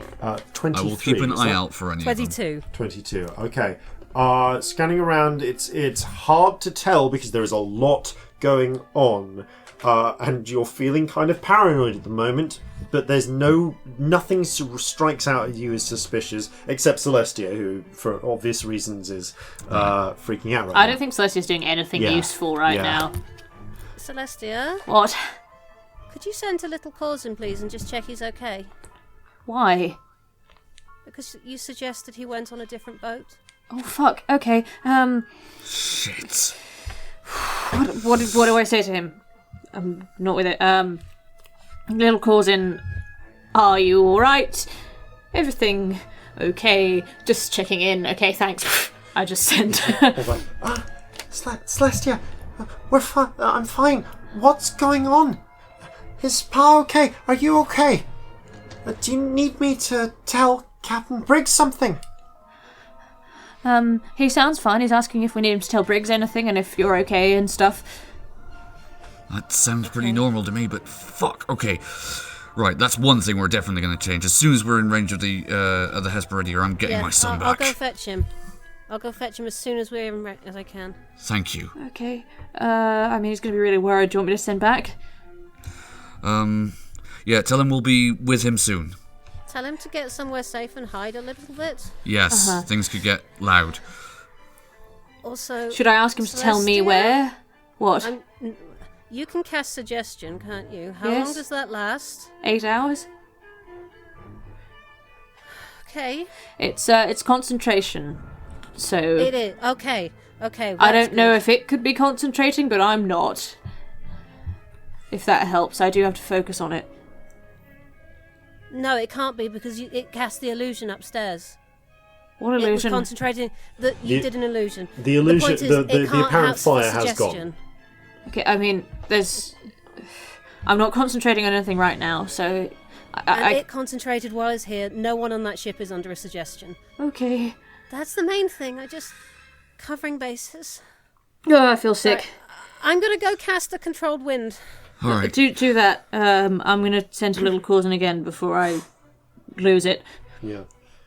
You gather together as you're doing this. There is a desperate sort of urgency matching your own to the Pride spirit. Hide somewhere safe. Let me know where. Scamp coming to get you. Take you back to Krakensbane. Keep safe. We're all fine. Okay, I'll be in Captain Briggs's cabin. Be safe. Bye. He's in Briggs's cabin. All right, that's the safest we can make him for now, but... sweet spirit. What If I've got him hurt by fucking around with this The fucking mast magical artifact, I don't comes know what up I'm going to do. With a heavy creaking of ropes as they set it into place. There's a lot after one last barrage. Tolkien, and the Spider Tieflings and the Goldtown pirates all begin piling up onto the ship. Ethel looks at you. Right, it's now or never. I cast controlled wind. There is a burst of wind as the sails, quickly raised, billow outwards, and the ship takes off like a speeding bullet into the water. You successfully managed to do this without raising any of the alarms up to this point, so you are able to move very quickly. In fact, you're able to move just quickly enough. So the two ships that are in pursuit suddenly realize what's happening. The coastal fort realizes what's happening, and I think they move to fire. During this phase, you have independent action if you want it, but a lot of the time while you're on this ship, you won't really necessarily be able to take it. So I will. So Corzin, I'm going to give you control of the Kraken's Bane for choosing its actions. All right, excellent. You are in long range of the coastal fort. You're currently in long range of the two ships, but they are moving to gain towards you. I will say that they will both fire. The Cacao fires on you. The Karim fires on the Hesperidia, and I'm just going to roll odds evens. And the coastal fort fires on you as well. So, just rolling for this as the ships fire. Okay, hitting the armor class of. All right, the Karim launches a broadside disadvantage against the Hesperidia. From a distance, you watch as there is a handful of the cannonballs do manage to impact the Hesperidia, which proceeds to take about 200 points of damage. The hull is momentarily is riddled by the shots, but the Hesperidia is well built. It can take that sort of damage and keep firing. At the same time, the Kraken's Bane, veering suddenly to get itself into position, is also under attack. The first shot, a handful of shots do glance off the bow. But because of the reinforcements to the ship, it's a much less damaging strike than it otherwise would be. The Kraken's Bane takes 70 points of damage. Okay. You keep track of the total hit points there. Yep. Okay. The coastal fort can only fire half of its guns at once, but they are of a much higher poundage than is usual. So those that do fire, however, firing with disadvantage, they overshoot. Actually, important point. Yes. Would the Kraken's Bane have been repaired entirely since the last battle? It has been repaired entirely. Yeah. Okay. Good. Okay. Just double checking that. Yeah. You are at this point, I will say, for the sake of convenience, 2,000 feet from the Karim and the Cacao in this fight. You are also about 1,500 feet from the dry dock, where the ship is now sailing quickly towards you at full speed. In fact, actually, yeah, it will be with you in just about two minutes. Sorry, it will be you. I should say, will be with the Kraken's Bane in 2 minutes. So, Kraken's Bane. What does the Kraken's Bane wish to do?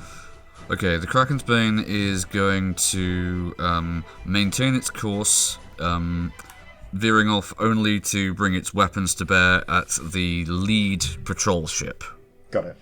Okay, so you're veering off. You're kind of maintaining distance rather than moving in to get closer. Yeah, but maintaining that distance. Advantage. Got it. Okay, so I'll say that the lead ship is the Cacao. So make a broadside. So again, you're choosing actions, but as is my standard, I will give firing power to Scamp if you want to take that role. Yes, I do not think I have the stats. That's all right. Okay, Tell me what to add to the roll. it would be Apple Blossom. Yeah, Apple Blossom. So if you want to just give him the plus, It's I've got it up as plus well. 8. Plus to 8. everything. That is a 27. Yes. Yes! Okay, you rolled fire 19. a direct hit against the Karim, dealing 330 damage off the bat. Jesus, hello. Every one of your shots That's my boy Elton.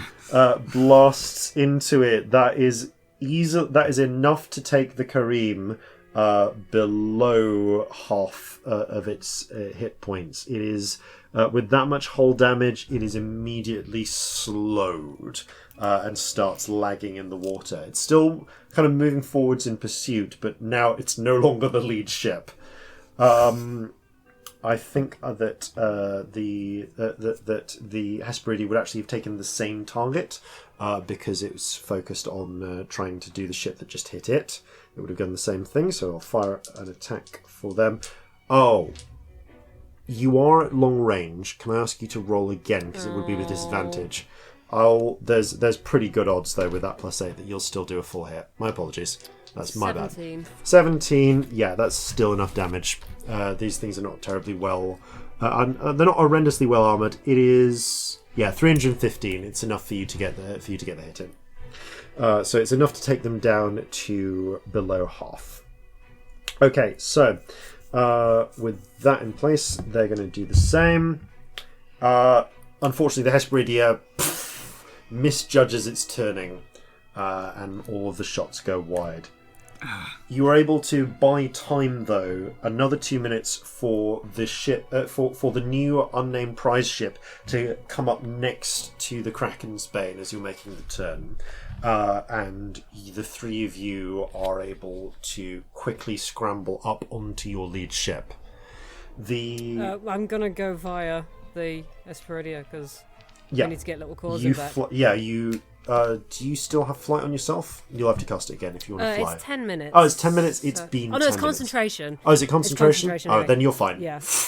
You fly. You were all able to fly. No, it's gone because I concentrated on the wind. That's true. Oh, yeah. So yeah. Okay. So I will dimension door onto the ship. Yeah, you get hold of little Corzin and scurry across back over as well. So you're able to get them all back onto the ship. As that's happening, the forts, which can reload quicker than you can, are able to take another shot. Corzin, stay within arm's reach of me. Hang on, what ship is little Corzin on? I'm So confused. the little ship is now on the Kraken's Bane. You're all on the Kraken's Bane. We're all on the Kraken's Bane together at this You're point. all on the Kraken's Bane together in the minute that it's taken for them to reload and everything. So the fort fires a shot. I imagine Can I somebody... take D4s off this? Can I bend fate? Yes, you can bend fate on these. Somebody probably had to pull Okay. Celestia to the Kraken's Bane because she ain't doing well. Yeah, She's not Celestia with is it. Yeah. a bit catatonic right now. Yeah. So yeah, pull fate by all means. Well, if it's worth doing. Okay. So as the shot fires, though, I rolled that with disadvantage. I would like you to roll me a D100 though, because because the fate has decided Fickle. to intervene. 16. I feel like that's bad. 16. I feel like all of them are bad. You feel as you hear an explosion come from the fort, as one of its gun ports misfires so badly that a cannon explodes. You feel a sudden surging of just health and vitality within yourself. The next minute you regain. What a waste. Yeah, you just get a whole bunch of free healing, which expires within the next minute, and the remaining shots do miss. So the the Kareem, as you're you begin making your retreat. The Kareem has only sluggishly been able to start moving forwards. The Cacao, but the Kareem has been able to keep pace and is closing has been able to close momentarily, almost to short range with the Hesperidia while you've been buying time. So it's going to fire just a straight shot against the Hesperidia. So you can bend fate on this if need be. And you feel like... Okay, so your guts are telling you that this is likely to be a glancing hit, but it will be a hit. Unless you intervene. Might as well. Oh, -4. It's enough. Just something about the winds are heavy and they turn momentarily. It's enough to blow the handful of cannonballs that would have struck the Hesperidia off target. Fun fact, this does mean that the Hesperidia, and should you wish to turn to take advantage of it, the Kraken's Bane can be within short range for the next hit. The Kareem will take a shot against the Kraken's Bane at disadvantage, though, because it is some distance away. And it does manage a glancing blow of another 70 points of damage. Everybody brace! Due to the hits you have taken, though, I'm just keeping track. You have also taken 7 casualties, which we will deal with after the battle. Mm-hmm. Okay. We have enough healing that's not horrifying thus far, touch wood. So, so do you want to... the Kareem is now within short range of both ships. I know what Briggs is doing. You can see the Hesperidia turning to fire. All right. A decent hit from both of us could sink them. Okay. So bring us about. Alton, quotation marks, can I have a shot from you? Straight shot this time. Oh, 10. 10, okay. Can I bend luck on that? You can, because it's not technically you doing it. Alton, old pal, don't let me down. Seriously, I'll add 2, that's not much. 2. So it's 12. 12 makes actually a fair bit of difference, because the armor class is 14 and you do more damage based on that. So, so checking the thing, you do 105 points of damage.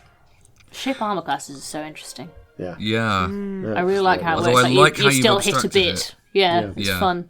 So,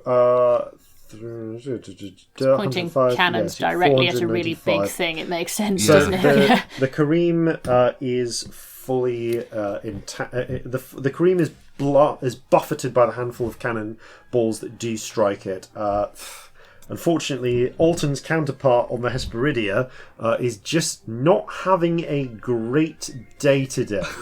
Oh no! And they only manage to pull off an additional, an additional 30 points of damage as a couple of the cannonballs do manage to strike. Okay. What rating are these ships? So these are 5th rates. They're kitted out similarly to the Hesperidia. Okay. So they're quite fast and nippy. That said, you have faster. Yeah, you have another lull. So now that Scamp is not providing a wind burst, though, the unnamed ship can only flee at normal speed. So you've either got to... So you can try and lead off... so you got an option here. You get signals... Actually, I'll say that signalling comes from the Hesperidia. Briggs is planning to... Briggs will cover these... will escort the prize ship off if you're willing to lead the Kareem away as a target. Agreed. Okay. You pull Feels away. sensible. Do you want to stay within short range of the Kareem to present a better target, or do you want to get out of its short range? How bad does the Kareem look? The Kareem is much less injured. The Cacao is the more heavily shattered one. Oh, okay. But the Cacao also can't catch up to you and get into short range. So it can still attack you from long range, but it's limping. Basically, we need to get the Kareem What limping. is short range again? Just what's the distance on it? Short range is 1,500 feet, and long range is up to 6,000.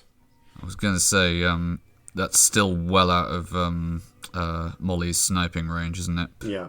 Molly's sniping is more likely to come into effect in the event of a boarding action. Yeah, figured. Yeah. Okay. Now, if you wanted to make a boarding action and try and steal one of these, you're welcome to. Oh god, is guards and wards up? Nobody knows. It is still up, you can confirm, and Corzin, you are relieved to find that the password is still working. Mm-hmm. Good. All right, well... But I have a 6th level spell. Yes. That's super weird. Cool. Well, it's before the rest, but...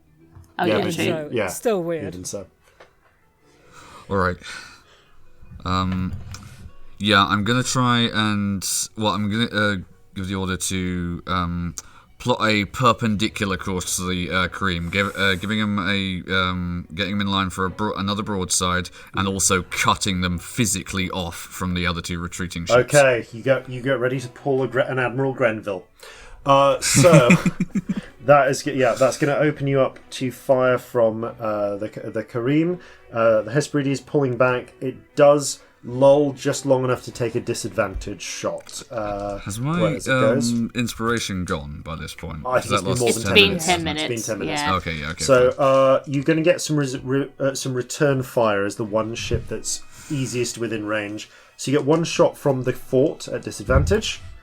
Another gun port blasts. They've rolled two natural ones in a row. I mean, the Hesperides is having a bad day. They're having an awful day. I'm going to say that the first gun port went and a fire has broken out and clearly made it to the powder stores for the next one. In the distance you see the basilisk peeling away from its own fight.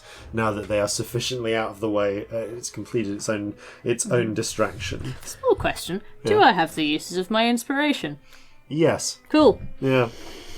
Because it wasn't because it was never the Pride Spirit doing any of it. Yeah. Oh, that's horrifying. Oh, I hate it. So much. So the cacao is going to take a shot at you with disadvantage, but they all go wide. And finally, the Kareem has a straight shot. Is going to try and load a broadside into you. That is. Can I take a D4? You can take a D4 off it. Yep. Then -4. Oh, nice. Again, this D4 is rolling as it's really going, nicely. the wind just shifts completely just for like a minute, enough to knock the handful of cannonballs that would have struck you out of the way. I just keep burning up spell slots to get sorcery points back, just so you know. Yep. Worth it. Minutes are passing between these exchanges, so you easily can. It's a bonus action anyway. Alton, roll your attack against the Kareem. Oh yeah, that's it's a straight shot. 16. 16 will hit. So it's armor class +2, which for the Kraken's Bane does 245 damage. Excellent. And that is enough to take it solidly under half hit points. The Kareem, you watch as one of the masts just crumples with the rigging shattered. There are holes in the hull, and the Kareem begins to limp. You are now at this point. Vig calls to you.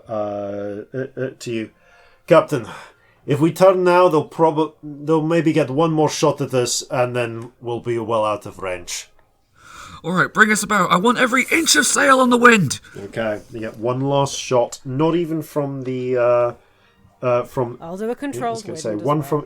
Actually, with the controlled wind in the way, you are easily able to get. There's two final shots. The cacao isn't even able to get in range to fire at you, but the fort gets one last shot. Actually, no. Yeah, the fort is you peel out range of the fort, so it's just the Kareem. The Kareem, however, looks like it is going to be able to hit. Can I do the D4? Yep, go for it. Burn all only the sorcery one that points. time. The wind shifts, but it's a little bit more sluggish than before. Because I'm busy concentrating on my wind. Because you're busy focusing on the wind, and it is able to get a much more solid hit. About half of the balls do manage to strike, and the Kraken's Bane takes a more solid pounding, 245 points of damage. Are we still above half? Hang on, mathsing. You with your 700 yes, points, we should be. You should be just above half. Oh, we're just about okay. Yeah, you are able to keep. Yeah, that's 100. That's 385. If I'm getting that correct. Yeah, we are just above half. 2, 3. However, I rolled lucky for you there. You take another 9 casualties, taking you to 16. But that's enough to pull you out. I know that with the number of spell slots you have left, you combined with our Jin, you should be able to save everyone. Yeah, Jin and Shutler are going to have their work cut out. Yeah, the casualties are pulled down to the hospital where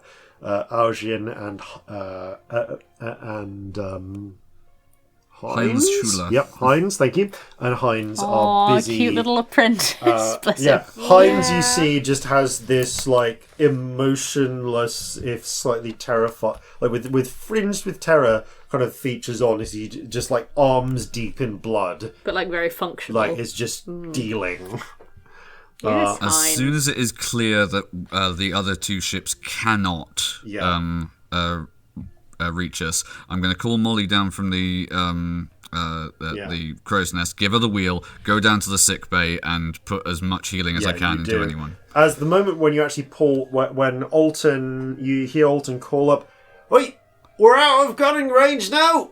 There is a cheer from the ship and from the other ships in the distance as well, as you successfully have pulled off at least this part of your mission. And that, I think, is where we may take our break. So we'll see you for the aftermath of this after these, no doubt important, messages. And now for a word from our friends over at The Roaring Trainers. Welcome to The Roaring Trainers, Canto in the Jazz Age, a real play, 5e D&D podcast set in a 1920s Pokemon world. Follow Wesley, Sandoran, Atticus, and Little Abby as they meet new friends, discover new Pokemon, and explore the landscape on their Pokemon journey. With mature themes, funny jokes, and sometimes dark storylines, The Roaring Trainers is a story for those of us who grew up on Pokemon and are looking for a Pokemon adventure that grew up with us. Follow them on Twitter and find them on any podcasting app by searching The Roaring Trainers. They took everything from us, Abby. I don't know who they are. I know the Red Rocket, but I don't know what that means. I gotta find out, though. How am I supposed to beat all the gym leaders if I don't have any more Pokemon and if I can't win any battles? Fail more. The more you learn, the better you'll get. Everything in life is just an experience. It's all data. Thanks for listening, and we'll see you next time on The Roaring Trainers, Canto in the Jazz Age.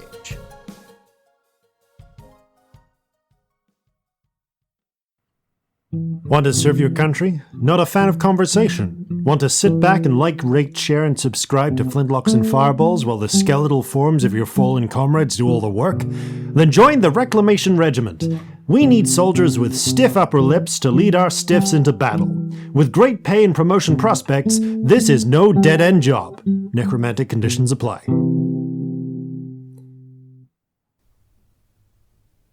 And welcome back.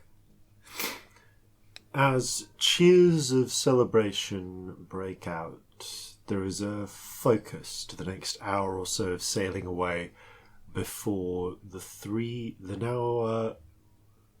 ships come together, and soon after are joined by a fourth, having made its own circuitous journey, as you all kind of make your way just out deeper into the sea to have your offshore meeting. Gathering together, there is much cheering and jubilation amongst those present, for the most part. And knowing this is coming, I'm just going to ask what the three of you want to do in the hour before the ships meet. Have a talk. Don't move until someone comes and gets me from the place where I'm sat, frozen.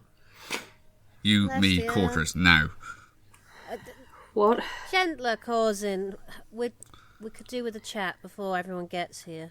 Yeah, we need to fill you in on what's Sure. happened, if nothing else. And we need to work out what we're going to do next. Yes. Right. So I guess we go to the quarters. You head to Coulson's quarters and begin your brief debrief interrogation. Not clear. All right. So, after you were scrying on that particular event, you told us that essentially what you had told us, except for the fact that apparently the Kraken saw you and then time stopped. And shortly after that, I caught sight of a a type of spirit that I'd not seen before going away from the ship. And it was the same type of... Well, one of the spirits that came out from the rainbow spirit after you, and he sort of points kind of impotently at Celestia, meaning actual Celestia, returned. She kind of reflexively crosses her arms defensively. The rainbow spirit, which is still skittish and uncertain, pauses for a moment and brushes a reassuring tendril against you, but still is very, very skittish. I, again, don't really move. I am so sorry, Celestia. There was no way to know. Whatever it was did such a good impression of you. How did you not know? It had your magic, it had your memories, it had your personality. Everything. Was there nothing? No sort of tells? Nothing that it wasn't me? How could you two not tell? You know me like no one else does. It didn't seem to want anything that wasn't consistent with what you would want in that situation. I mean, thinking back on it now... To Leah.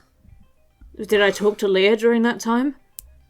No. You had dinner with Leah. I flew you over. Oh. Fucking hell, what? Is she alright? Have you talked to her since? Yeah. Well, I came and picked you up. She was fine then. Fucking hell. What does it want? What is this? I don't know. It talked to the crew. It learnt about the ship. It learnt about our allies. I want to throw this fucking Eye of the Storm over the side of the ship, but the world is going to end, so we need to be able to see the future. So we're stuck with it. Yeah. So we talk to people. We find out what you've said to them recently. Yeah, we ask what you've been asking them, if it's been particularly like trying to probe for information. There was an incident, like Scamp said, with the cannons, but if it was in my head, yeah, could I be able to remember something with the right kind of help? I don't know. I mean, I was elsewhere, but this is my body, right? Yeah. Are there memories in here? You've swapped places with people before and never been able to bring... I know, but I haven't tried, have I? How would we try? I don't know. Must be something, can't read mustn't your there? own mind. No, I can't. It's a real fucker.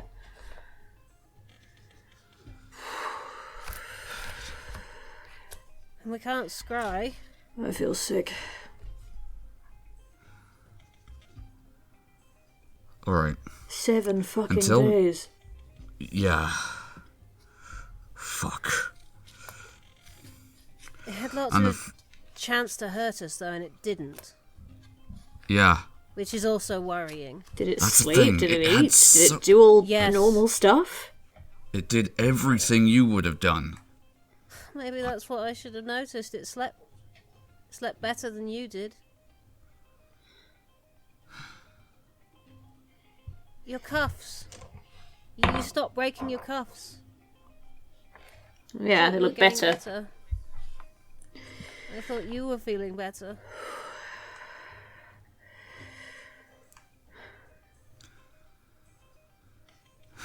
Alright. Until we've got some way of working out what on earth this was and what happened, no more scrying. Wasn't planning on it, darling. No, obviously, but... We need to warn Clara. Did I talk to Clara? No. No. Not that we know of, but she has an eye. If this can happen to you, it can happen to her. Yeah, hers is in a lead box. That's the thing. So right. she's not started this yet. One of the things we established while you were elsewhere is that there is another Eye of the Storm within At the time, 6 miles of this place, and the only place it could have been was on the Basilisk. Well, then we should talk to Vasilisa.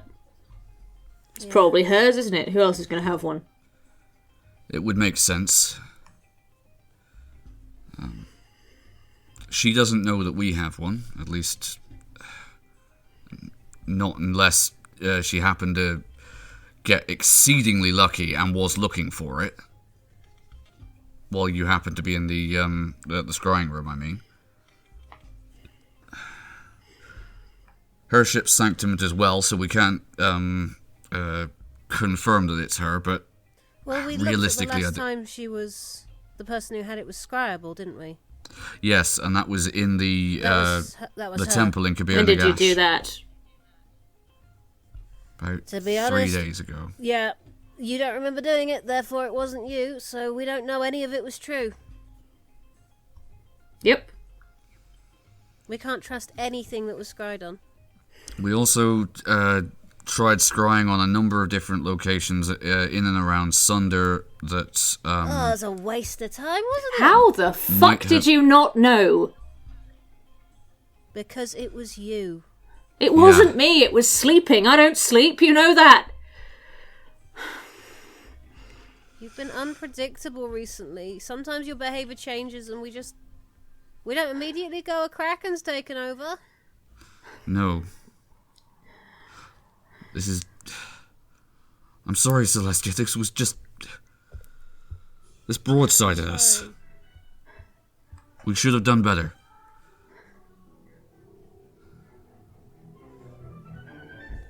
But until we figure out exactly what this is and what happened, we've got to try and take every precaution we can to ensure that it doesn't happen again.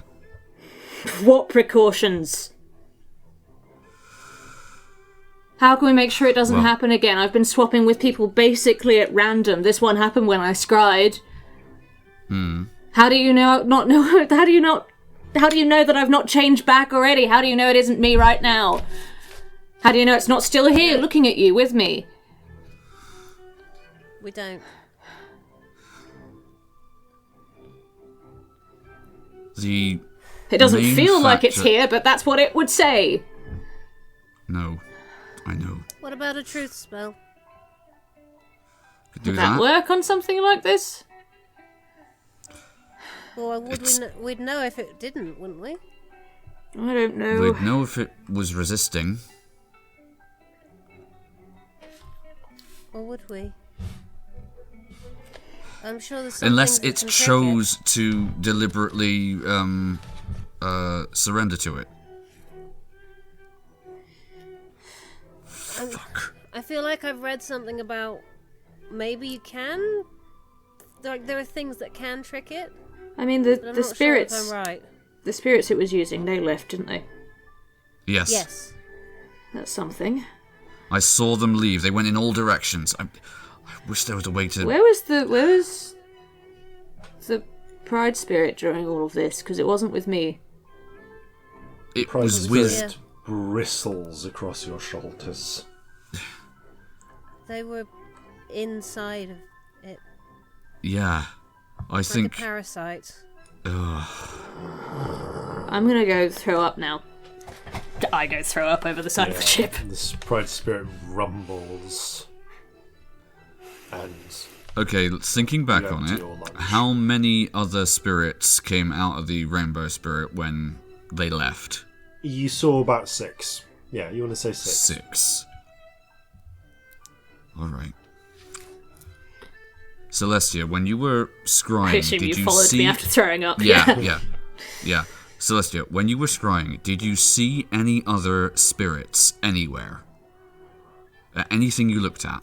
Did I? Plenty. The only times there are so many spirits just like casually around, I don't mention them. The only times you didn't see spirits were when you were looking into the far future. Everything except the future has the same amount of spirits as everything else does. Alright. Except the end of the world stuff. There's none there. Alright, well I saw one of the ones that came out of you earlier tonight, a couple of days ago, moving very, very fast away from the ship and then back to it. When you cast that spell. What, like It ascending? fled when you... No, you did the thing where you touch the floor and go, oh, and then there's... It fled from it. Yeah. So obviously it was going to... Right. He's going to cast... Actually, would he have the spell slots left to do this, given all the healing? Yeah, you got a couple spell slots And left. also, you've been doing this all week, because you do it every morning, don't you? Yeah, I would do it as a matter of course every day at this point now. So, Corzin is still going to do it, though. Yeah, just in case. Pulsing out, you get the same readings you got this morning. Right, No I am sign of stood any on the deck spirits right moving? now. Sorry, I didn't catch that, Scamp. Sorry. There's no sign of any spirits like fleeing like the first time. No. You're keeping an eye out for it, Corzin and Celestia. You don't see anything like that happen. Damn it. Alright, whatever it was a spirit that can hide, but obviously would be detected by whatever this is. So...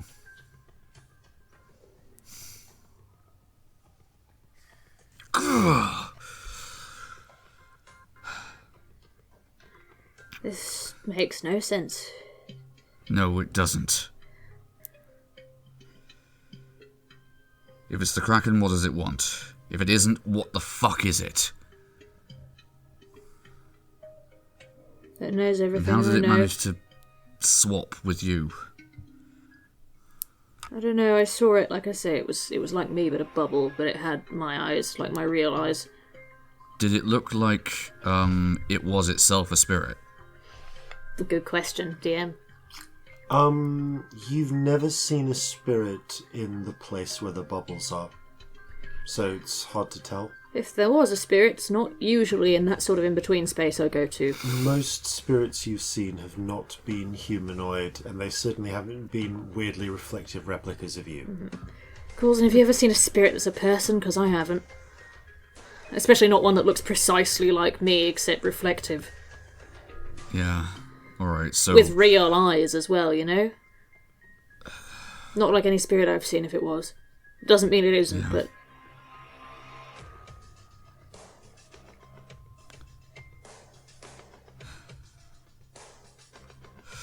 Alright. Did it talk to anyone? Everyone. Everyone. It was you, but a little more social. Like you were trying hard to get back into things. Yeah.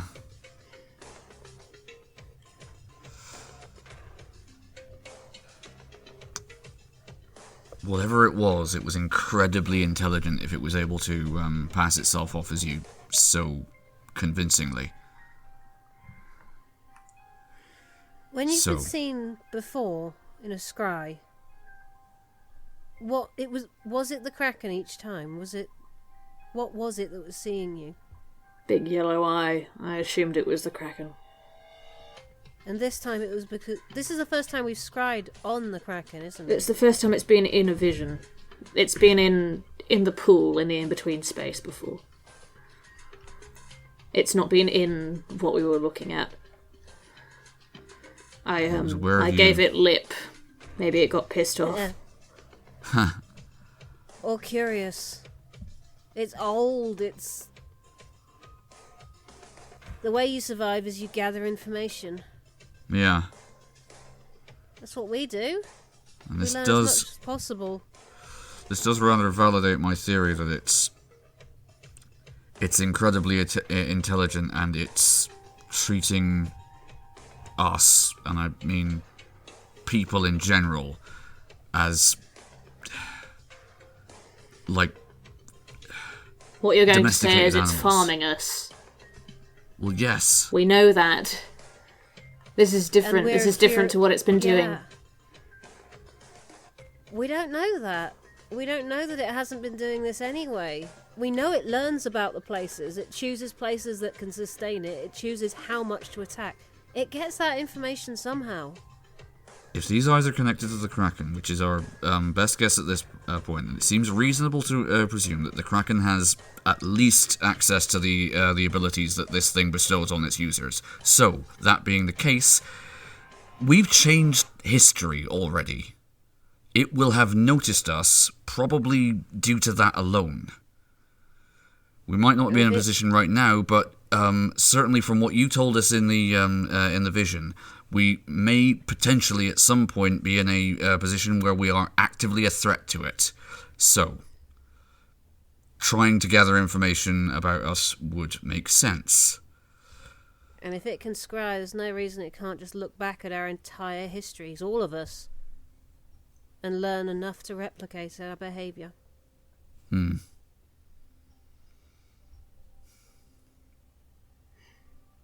I think it must be to do with the eye, though. Oh, yeah. Because otherwise it'd go for you, wouldn't it? You're more powerful. I look at Scamp. No. You've got weird magic that nobody else has. If it was going to go for somebody, if it wasn't to do with the minds. eye. What? If you were looking for information, if you were looking to learn, you'd take you. You can Yeah, charm that's people, right. you can look in their minds, you can understand them, you can manipulate people.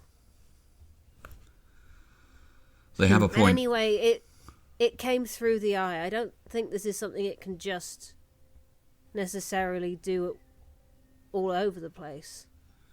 No. I think it needs an in of some kind, and we open the door. And now we can't shut it That again. doesn't mean it's not. We don't know that.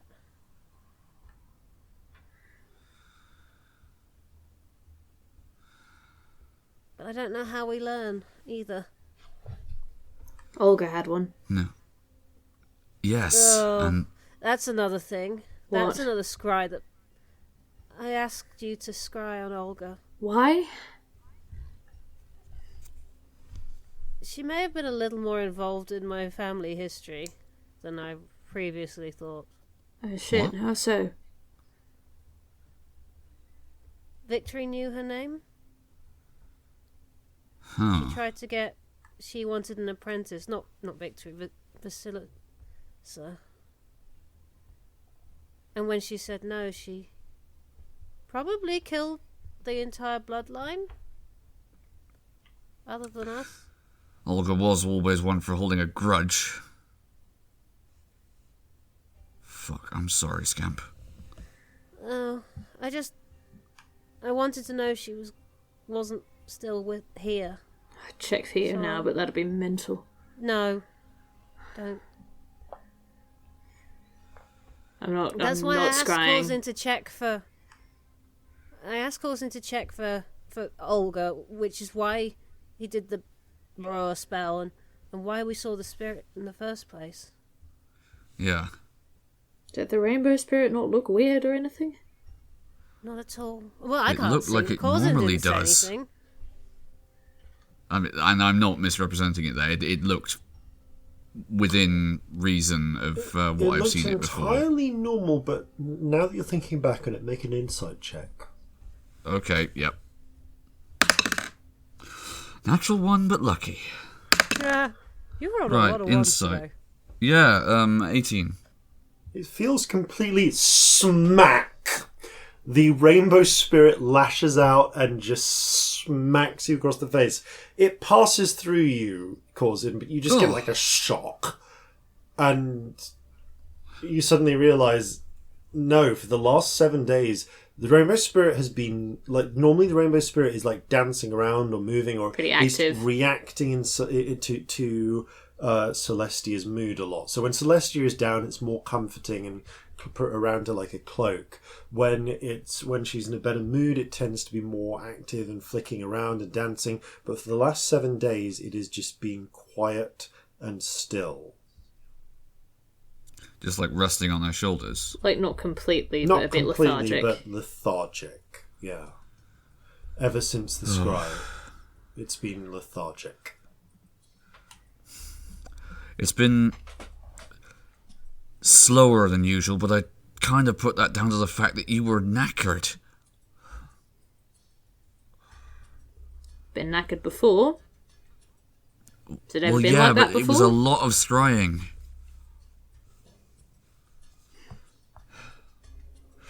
Right. There we go Alright. then. Well, Now we that's know something how to to look out tell. for. Yeah, we we have at least some beginning of a visual change we can look for, other than we. I can't see a thing. I'm sorry. And clearly you're not going to Again, I notice. can't I look at Corzin. Corzin looks kind of shamefaced.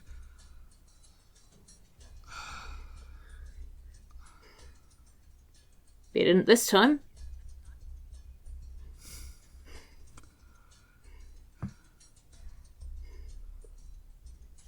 I'm sorry, Celestia. I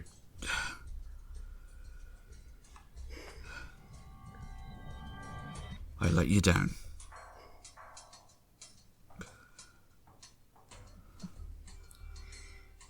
But what? But I promise you, I am going to find a way to ensure this doesn't happen again. How? What is this find a way bullshit? I know you're the king of fucking positivity, but you have no fucking control here. This is not like anything we'd heard before. Don't attack him like this. It's not fair. This is awful. This is a terrible situation, but how would he know? The spirit acts a bit differently. That doesn't mean you don't assume, oh, possessed. No. But I think what you were saying before, that we all have abilities that are abnormal Unusual. in some way. We were all together in the final vision that you saw with the eye. Yeah, all dead. Doesn't fucking work. Well, I'll say again what I said then. We have seen and experienced the fact that the future is not set in stone. It can be changed.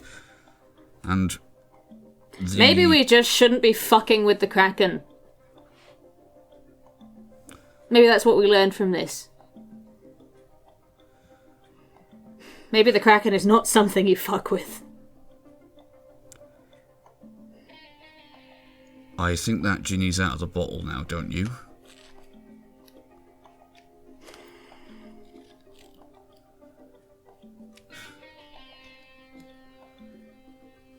Like it or not, we're knee-deep in this.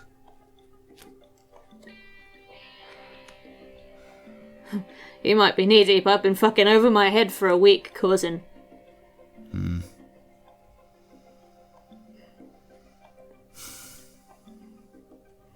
Did you get a sense of what was keeping you there? No, just couldn't reach the top. Wasn't tied down, wasn't... The only different thing was that I couldn't get to the top. It was just out of reach. Right. Felt like, an hour.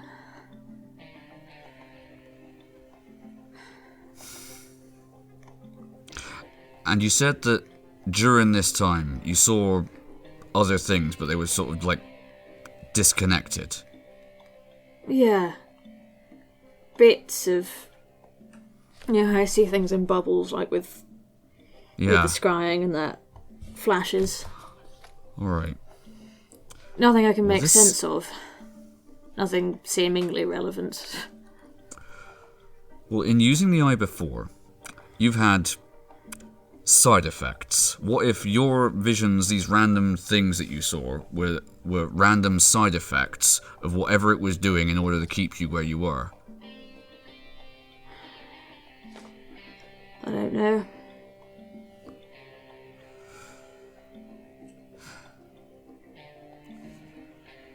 I'm just trying to think about any of this that makes sense, and if it's the same type of magic that allows the eye to see other places and times, then possibly whatever magic it was using to pose as you gave you an insight that maybe didn't intend for you to have. Maybe. Was there anything in these visions that you saw that pertained to the Kraken at all, or what your? See, I mean, there's a ship in one of them. It's made of black glass, sailing on fire. They're all like weird fucking dreams. Glass. You know, I don't even know if they were real. That's one of mine. What? What? That's my dream. I've had that dream. You've had that dream? Yeah. I don't usually see like people's dreams in there. The dream folds a different thing. Yeah. Yeah. There's no more details. It was just that.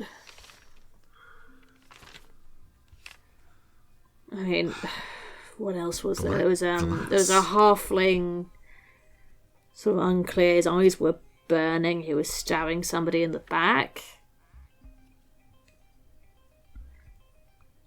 There was another one with a table that looked like it was growing out of the floor. There were all these people that were colourful. They had feathers and sort of bird eyes. Huh. Any of these dreams for either of you?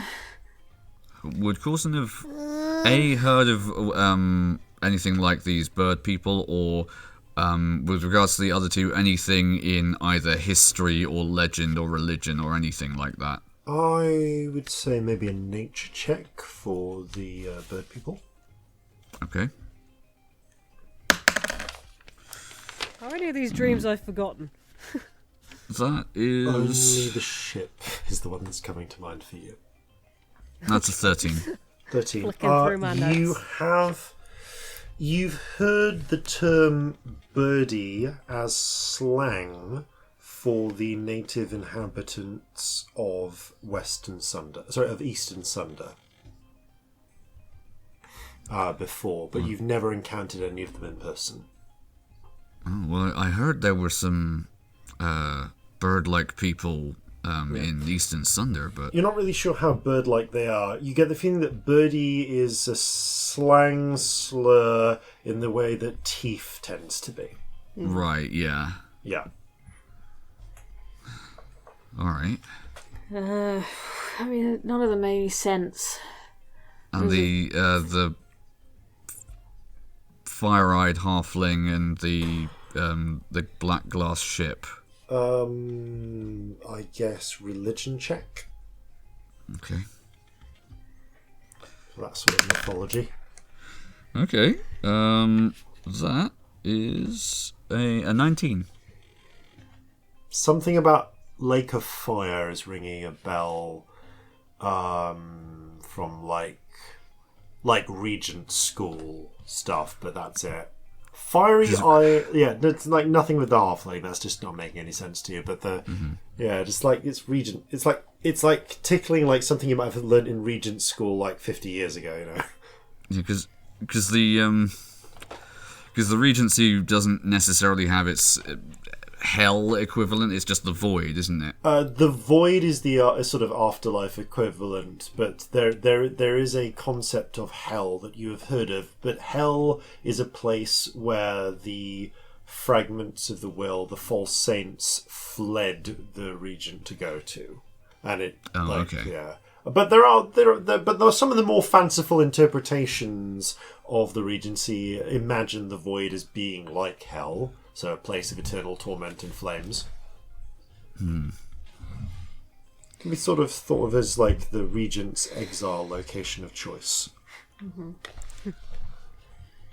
you have that dream often, Scamp? Not often, just occasionally. Right.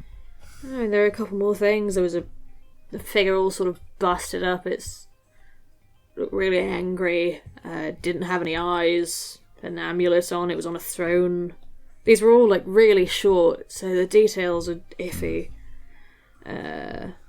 Girl with pale skin and a sort of big old load of birthmarks on one side of her face. She was all covered in soot or oil or something. Bright red hair.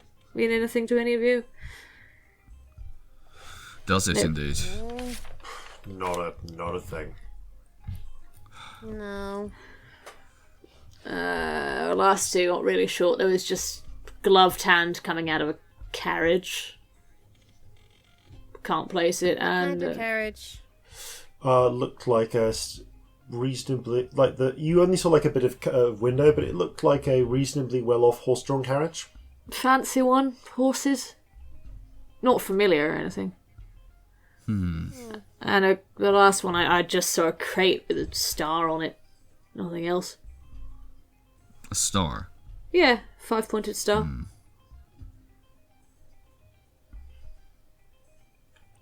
It wasn't like... No. What? You'd have known if it had been the sort of mark that they use in the Underdark, wouldn't it? It didn't have an elven letter R in it, darling, if you're thinking of that. No.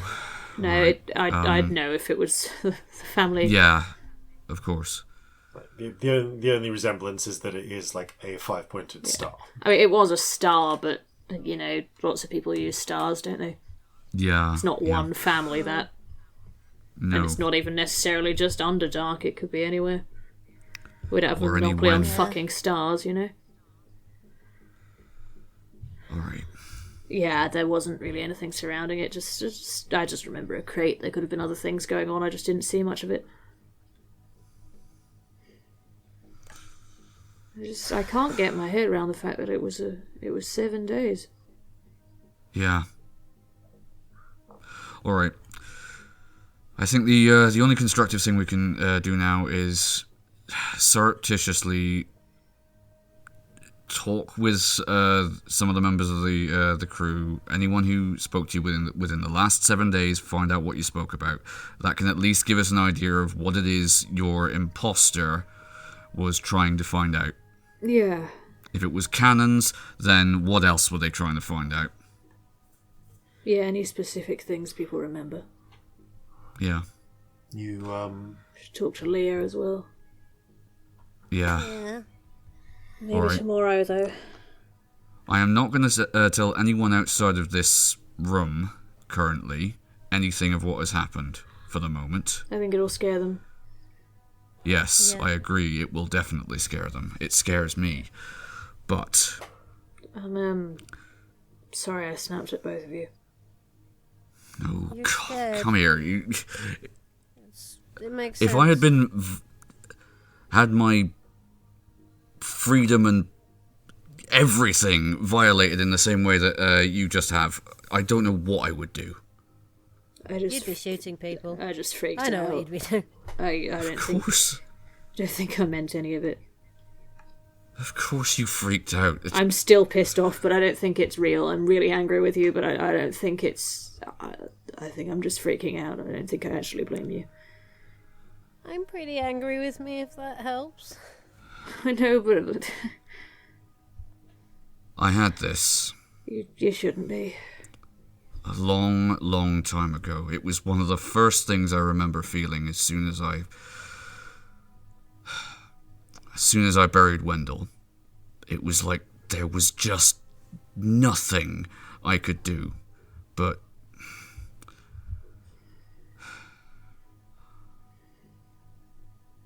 don't let it take you over. But hold on to that, because it's what's going to get this thing resolved. I don't know if we can resolve this. I think we need I to learn our refuse to fucking accept that it place, cannot Corzin. be. Some things are bigger than us. No. For now. That's not... But look at how far we've come. We haven't even known each other a year, barely. And already, irrevocably, our lives are 180 degrees different Yeah, from and we're what they fucking with once were. stuff we shouldn't be fucking with because we got too fucking big for our boots. No. And this I don't happened. accept that. Maybe you should. And let people die? No. Not on my watch. Maybe more people will die if we keep fucking with it. Look at the last 7 days. We don't know what damage has been done. No, we don't. It might be doing something else. How could it get to a town through us? Usually it wants to go to a town so it can eat, yeah?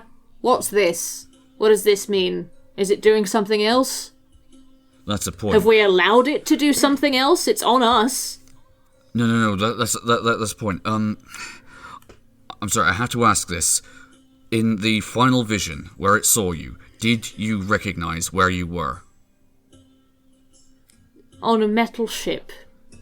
Your imposter said you didn't, but I'm asking you now. In the sea. Were you off the coast of somewhere? Was the land in sight? You can try and roll an intelligence check to recall anything about the It's area. not terrible. That is... No, I mean, going 17? with that thought... Alright.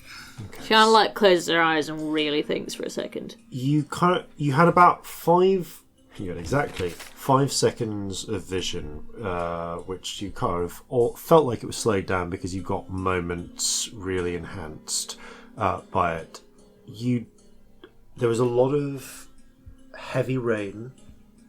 There were ships shrouded in mist, and you got barely more than like a glimpse of the shoreline. It felt like you were by some sort of natural, you were by a city. It felt like you were in some sort of natural cove which had been built up around it. You vaguely remember red brick structures. Red brick structures, some sort of something in the distance with 17, like maybe like some sort of colonial fort, like the one you saw at Medina El Chocolat, but different. Not that one. Slightly different structure, but definitely some sort of Jovan colonial fort. Whitewashed brick. That's the most. I'm going to say I pass on all of this. It's not a place you recognise. It didn't look like Porto Macidio. Yeah. The architecture wasn't the same. It didn't look like Medina El Chocolat. It didn't have that colourful design to it. In a very sort of garbled, shaky way, Celestia delivers all of this to you, so I don't really know. All right. That's something, though. That at least it narrows it down to probably somewhere in Sunder. So maybe I'd know it if I saw it again. Well, maybe. Keep an eye out for that. But we will too. We'll bear that in mind. Thank you. That's more information than your imposter was either willing or able to give up. If you want to stop looking for the Kraken or fighting the Kraken, that's fine. But we're not going to. But we haven't been through what you have, so I won't hold it against you if you don't want to help. I don't know right now. Okay. But I will die fighting this thing if that's what it takes. As will I. Because... I can't think about it right now. I know. Bit soon. Yeah. Yeah. I can't help but feel like this is my fault. It's not. It's not. You made a very good point. I've not been predictable lately. That's why you didn't notice. Because it could have done basically anything, and you would have just thought it was me not coping with everything because I've been awful lately. You've had awful things happen to you. And when have any of us been predictable? If I'd coped a bit better, I could have been. You're not predictable when you're coping well. None of us are. Do you remember that time lots of tieflings were possibly going to die unless we made a hag deal and Corzin just shot the hag instead? Yeah, I nearly Didn't murdered see that Corzin. coming. It worked. I know, I've never had a stronger impulse to murder Corzin, but I didn't, so that's good. None of us are predictable. None of us are infallible. We make mistakes. We do dumb things.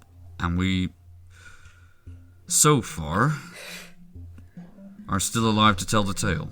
Neither of you got addicted to any stupid shit, though, did you? I might have a chocolate problem. Also, can we talk about the fact there's probably going to be consequences for me tearing holes in reality? Not right now, we can't, no, because I can't deal with it, sorry. Exactly! We don't know what our actions are doing. But it wouldn't be me if I stopped doing them. No. And I don't think you'd be you if you walked away from the chance to help people. Even if there's risks of hurting them. Yeah.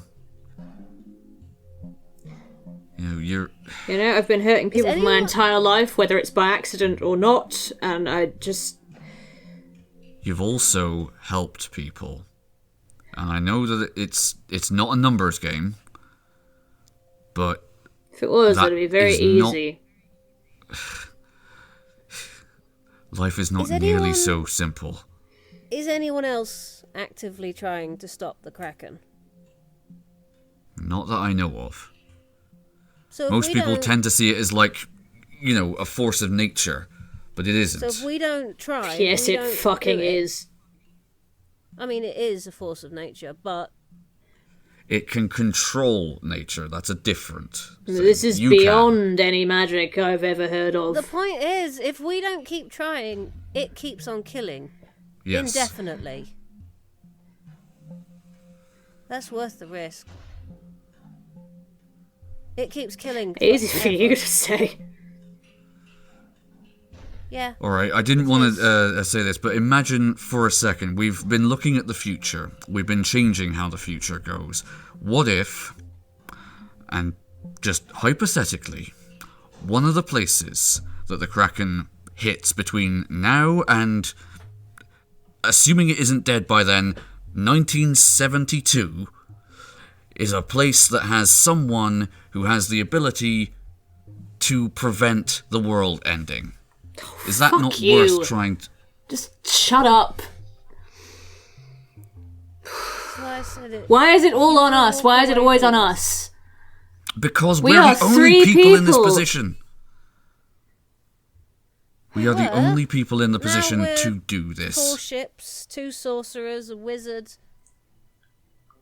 We started out as 3 people, but we're not anymore. No. We're hundreds.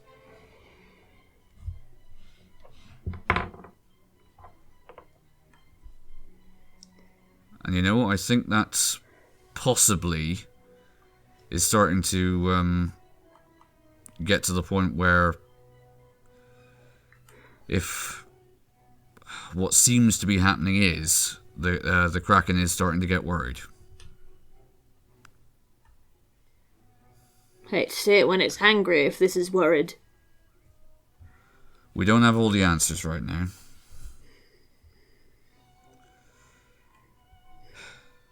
But Look, I know I'm a bitch right now, but I could really do with one of you staying with me tonight because all I want is a pipe, and I'm going to go and get one I'm on my own. I'm not going anywhere. I'm not leaving you. I am also, until further notice, relieving you of your duties as shantyman. Probably a good This idea. is bigger than that. I'll stay with you. Every minute if you want. It's not like I'm sleeping in my own room anyway. So... I don't know what I want. Just... I hate having this all control over myself, but if you could just keep an eye and check that I don't smoke anything soon, that would be great. Yep, will do. Yeah. Corzin will pour out a shot, a small shot of whiskey and hand it to Celestia. Thanks. Doctor's orders. She shoots it. Do you want a hug?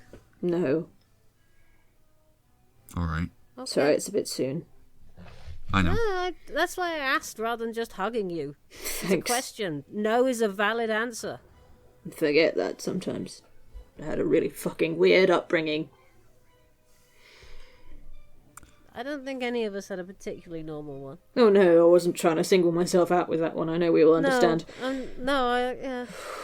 Just saying you got not making choice is important. Yours, but it's nice that you understand. Yeah. And now we know the signs if this happens again. Yes. I think maybe we should wind up for today. I don't think I can do anything else helpful. No, you don't. I'm gonna go and.